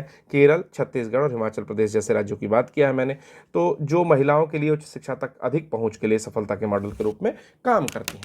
भौगोलिक रूप से छोटे राज्यों जैसे चंडीगढ़, मिजोरम, अंडमान निकोबार द्वीप समूह जैसे केंद्र शासित प्रदेशों में पुरुष महिला नामांकन अपेक्षाकृत संतुलित पाया जा रहा है, जिसमें केवल कुछ 100 छात्रों का अंतर है। रिपोर्ट के अनुसार उच्च शिक्षा पर प्रति युवा औसत व्यय 2005-6 से 2019-20 के बीच 2,174 से बढ़कर 4,921 रुपये हो गए हैं। हालांकि इस वृद्धि के भीतर राज्यों के बीच अंतर काफ़ी बढ़ गया है। उच्च शिक्षा पर प्रति युवा खर्च के मामले में केरल, तमिलनाडु, महाराष्ट्र, आंध्र प्रदेश और तेलंगाना शीर्ष स्थान पर हैं, जबकि राजस्थान, पंजाब और छत्तीसगढ़ जैसे राज्य पिछड़े हैं। रिपोर्ट में पाया गया कि महाराष्ट्र रुपये 11,421 करोड़ के बजट के साथ उच्च शिक्षा के वित्त पोषण में सबसे आगे है। उसके बाद बिहार और तमिलनाडु का स्थान। राज्यों में उच्च शिक्षा के लिए सबसे कम बजट सिक्किम, अरुणाचल प्रदेश और नागालैंड है, क्रमशः सिक्किम के 142 करोड़ रुपए, अरुणाचल प्रदेश के 155 करोड़ रुपए और नागालैंड के 167 करोड़ रुपए। सकल घरेलू उत्पाद जीएसडीपी की बात करें, सकल राज्य घरेलू उत्पाद की बात करें, तो प्रतिशत के रूप में उच्च शिक्षा पर व्यय करते समय बिहार 1.56% के साथ शीर्ष पर है, जबकि जम्मू कश्मीर 1.53%, मणिपुर 1.45% के साथ दूसरे स्थान पर है। इस मामले में तेलंगाना में सबसे कम प्रतिशत 0.18% है, जबकि गुजरात और राजस्थान में 0.23% आवंटित करते हैं। तो काफ़ी ज़्यादा इसमें डेटा है, जो डेटा हम लोग को जरूरी है पढ़ना, क्योंकि एग्जामिनेशन में अभी तो आपका प्री अगर निकल भी गया तो मेंस में रिपोर्ट्स बहुत काम आती हैं। तो कुछ डेटा जो एग्जाम के पॉइंट ऑफ व्यू से बहुत ज़रूरी है उसको हम लोग लिखेंगे, और ये भी 2 स्टार मार्क क्वेश्चन है, यानी कि काफ़ी ज़्यादा महत्वपूर्ण है। तो कोशिश करिए कि ढंग से इस प्रश्न को ध्यान से सुनिए और एक एक डेटा को याद करने की कोशिश करिए। ये वाला पोर्शन आप कम से कम 3 बार देखेंगे तब याद होगा, या 2 बार खुद से पढ़ें और 2 बार मेरा देखें। ठीक है, चलिए शॉर्ट नोट बनाते हैं और फिर इसमें पढ़ने की कोशिश करते हैं कि एक्चुअल की पॉइंट्स क्या क्या हैं। तो नोट्स हम लोग का तैयार है, यहाँ पे देख लेते हैं क्या चीज़ है कि राज्यों और राज्य सार्वजनिक विश्वविद्यालय के माध्यम से गुणवत्तापूर्ण उच्च शिक्षा का विस्तार, ये रिपोर्ट का नाम है। 10 फरवरी 2025 को ये जारी की गई है। नीति आयोग के जो उपाध्यक्ष हैं सुमन बेरी ने डीएचई यानी कि डिपार्टमेंट ऑफ हायर एजुकेशन के लोगों के साथ इसको जारी किया है। पहली बार जो स्टेट की पब्लिक यूनिवर्सिटीज़ हैं उन पर ध्यान केंद्रित किया गया है। कहा जा रहा है कि लगभग 70% जो इनरोलमेंट है वो स्टेट यूनिवर्सिटीज़ में ही है। तो राज्य को शिक्षा की पहुंच के स्थान पर, कि शिक्षा की पहुंच अब बढ़ाना जरूरी नहीं है कि हर व्यक्ति तक शिक्षा पहुंचे, खासकर हायर एजुकेशन में अब जो है विश्व स्तरीय शिक्षा देने पर बल देना चाहिए। टारगेट है कि 2035 तक एनईपी 2020 के मानक के अनुसार ही इनरोलमेंट को 7 करोड़ लेकर के जाना है। चुनौतियां क्या क्या है कि राज्य सार्वजनिक विश्वविद्यालयों में क्या क्या चुनौतियां हैं। पहले तो निवेश अधिक चाहिए और बेहतर वित्तीय प्रबंधन यानी कि फाइनेंशियल मैनेजमेंट की कमी है, तो कहीं ना कहीं वो भी चाहिए। केंद्र और राज्य पर शिक्षा का व्यय क्या होता है। वर्तमान में अभी 0.62% ऑफ जीडीपी है नेशनल लेवल पर, जो कि अपेक्षित है 6% होना चाहिए। लगभग 10% की इसमें बढ़ोतरी अभी अनुमानित है कि इतनी होनी चाहिए। फिर आता है गुणवत्तापूर्ण उच्च शिक्षा का विस्तार। बात करें राज्य की और जीडीपी खर्च की, तो हम देखते हैं कि जम्मू कश्मीर अपने टोटल जीडीपी के 8.11% शिक्षा पर खर्च करता है। काफ़ी आश्चर्यजनक बात है ये, लेकिन ये बढ़िया डेटा है। दूसरा है कि मणिपुर 7.25% खर्चा करता है अपने जीडीपी का टोटल शिक्षा पर। 6.64% मेघालय करता है और त्रिपुरा 6.19% करता है। कैसे इसको याद रखेंगे, तो जम्मू कश्मीर जिसमें अभी 370 के तहत उसका यूनियन टेरिटरी का दर्जा दिया गया है। मणिपुर पिछले वर्ष से ही जल रहा है। क्यों जल रहा है, तो कुकी और नागा जो ट्राइब्स है वहाँ की, उसके कारण जल रहा है। फिर मेघालय में अभी सोनम वाला कांड हुआ जिसमें उसने अपने पति को कुछ हथियारों के द्वारा मरवा के उस खाई में फेंकवा दिया, तो उससे 3 स्टेट आपको याद हो गए। और चौथा है त्रिपुरा जो कि 3 ओर से बांग्लादेश से घिरा हुआ है। ठीक है, तो इस प्रकार हम याद कर लेंगे कि ये चारों स्टेट जो है जीडीपी पर अच्छा खर्चा करते हैं। इसका मतलब कि वहाँ के लोग आपको निश्चित रूप से सभ्य मिलेंगे। ठीक है, फिर आती है बात दिल्ली की, तो दिल्ली बहुत ही कम खर्चा करता है, 1.67% खर्चा करता है, और तेलंगाना 2% और कर्नाटका 2.01%, ऐसा रिपोर्ट कहती है जो कि नीति आयोग के द्वारा जारी की गई है। राष्ट्रीय औसत विश्वविद्यालय घनत्व की बात की जाए तो 0.8% है, अर्थात प्रति 1 लाख विद्यार्थी पर 0.8 ये प्रतिशत में नहीं होगा, सॉरी, 0.8 विश्वविद्यालय जो है ये आपको देखने को मिलता है। ठीक है, वहीं सिक्किम की बात की जाए तो सिक्किम में सर्वाधिक है, अर्थात आपको प्रत्येक 1 लाख पर 10.3 यूनिवर्सिटीज़ देखने को मिलती हैं। अरुणाचल में उससे कम है, लद्दाख में उससे कम है, हिमाचल में उससे कम है, और बिहार में सबसे कम है, यानी कि 0.2 यूनिवर्सिटीज़ मिलती हैं देखने को प्रति 1 लाख विद्यार्थियों पर, यानी कि बहुत ही कम यूनिवर्सिटी घनत्व या जो आपका विश्वविद्यालय घनत्व तो कहा जा सकता है। नामांकन में अगर फीमेल और मेल के अनुपात की बात करें तो कुछ राज्य ऐसे हैं जहां पर फीमेल का जो एनरोलमेंट या नामांकन है वो मेल से ज़्यादा है, जैसे केरल, छत्तीसगढ़ और हिमाचल प्रदेश। शायद यहाँ पर कोई एक ऐसी पॉलिसी चल रही है जिसमें सफलता का मॉडल इस प्रकार दिखाई दे रहा है, क्योंकि उच्च शिक्षा में महिलाओं की स्थिति बहुत अधिक है और ये जरूर एक सफल मॉडल के रूप में देखा जा सकता है। उच्च शिक्षा पर वित्त पोषण की बात करें कि कितने लोग कितना फाइनेंशियल एक्सपेंडिचर करते हैं, तो 11,421 करोड़ रुपए करता है महाराष्ट्र, जो कि परसेंटेज वाइज तो अधिक नहीं है लेकिन पैसे वाइज अधिक है। बिहार 9,666 करोड़ रुपए करता है, तमिलनाडु 7,237 करोड़ रुपए करता है। वहीं मिनिमम कौन करता है, तो सिक्किम 142 करोड़ रुपए करता है, अरुणाचल 155 और 167 करोड़ रुपए नागालैंड करता है। ऐसा क्यों करता है, क्योंकि साइज ही छोटा है तो करेगा भी तो कितना पैसा खर्चा करेगा, तो 142 करोड़ इसके लिए काफ़ी ज़्यादा है। ठीक है, अगर जीएसडीपी की बात करें जो कि दिया हुआ था कि राज्य सकल घरेलू उत्पाद, उस हिसाब से कौन कितना खर्चा करता है, तो बिहार जो है वो स्टेट सबसे ज़्यादा 1.56% अपने राज्य के टोटल एक्सपेंडिचर का खर्चा करता है, और इसी प्रकार जम्मू कश्मीर, मणिपुर और सबसे कम इसमें तेलंगाना खर्चा करता है। तो ये जो रिपोर्ट थी हम लोगों ने पढ़ ली है। आशा करता हूँ कि इस प्रकार टेबुलर फॉर्म में डेटा आपको समझ में आ रहा होगा। और एक बात और, जैसा कि थंबनेल में भी लिखा है कि अगर आपको टेलीग्राम ज्वाइन करना है तो उसमें लिंक दी हुई है, तो टेलीग्राम ज्वाइन कर लीजिए। साथ ही एक बात और बताना चाहता हूँ दोस्तों कि जो मैं कोशिश कर रहा हूँ, जैसे पिछले वर्ष जब मैंने किसी चैनल के लिए पढ़ाया था तो मुझे 29,000 प्लस व्यूज़ मिले थे, और इस बार भी मैं आशा करता हूँ कम से कम 100 से ऊपर व्यूज़ मुझे मिलेंगे, क्योंकि नया चैनल है तो मैं बहुत ज़्यादा आशा नहीं करता हूँ। लेकिन अगर आप लोग मुझे ज़्यादा से ज़्यादा देने की कोशिश करें तो मुझे कोई ऐतराज़ नहीं है। फिर भी ये वीडियो कैसा लगा एक बार कमेंट जरूर करें, ये बहुत ही प्रीशियस होगा, मैं हर एक कमेंट पढ़ता हूँ। उसके साथ ही आप अपने दोस्तों के साथ शेयर कर सकते हैं, या जो भी हित बंधु मित्र है उनके साथ, गर्लफ्रेंड बॉयफ्रेंड जो भी हैं, ठीक ना, या विवाह कर चुके हैं तो अपनी पत्नी या पति के साथ भी शेयर कर सकते हैं। तो ये अगर आपको अच्छा लग रहा हो और लग रहा हो कि ये तरीका बेटर है तो आप ज़रूर कमेंट करें। तो आज के लिए बस इतना ही, धन्यवाद। जो टॉपिक्स बचे हुए हैं, जैसे मध्य प्रदेश का नेक्स्ट जो टॉपिक है जम्मू कश्मीर में सोनमर्ग सुरंग का उद्घाटन, और ये सारी चीज़ें छोटे टॉपिक्स हैं, एक घंटे की लेक्चर आएगी, उसमें सब कुछ कवर हो जाएगा। मैंने सोचा था कि इसी में कवर कर लूँ, लेकिन वीडियो मर्ज नहीं हो रही थी, इसी कारण से एक दूसरा वीडियो भी ले आऊँगा। धन्यवाद।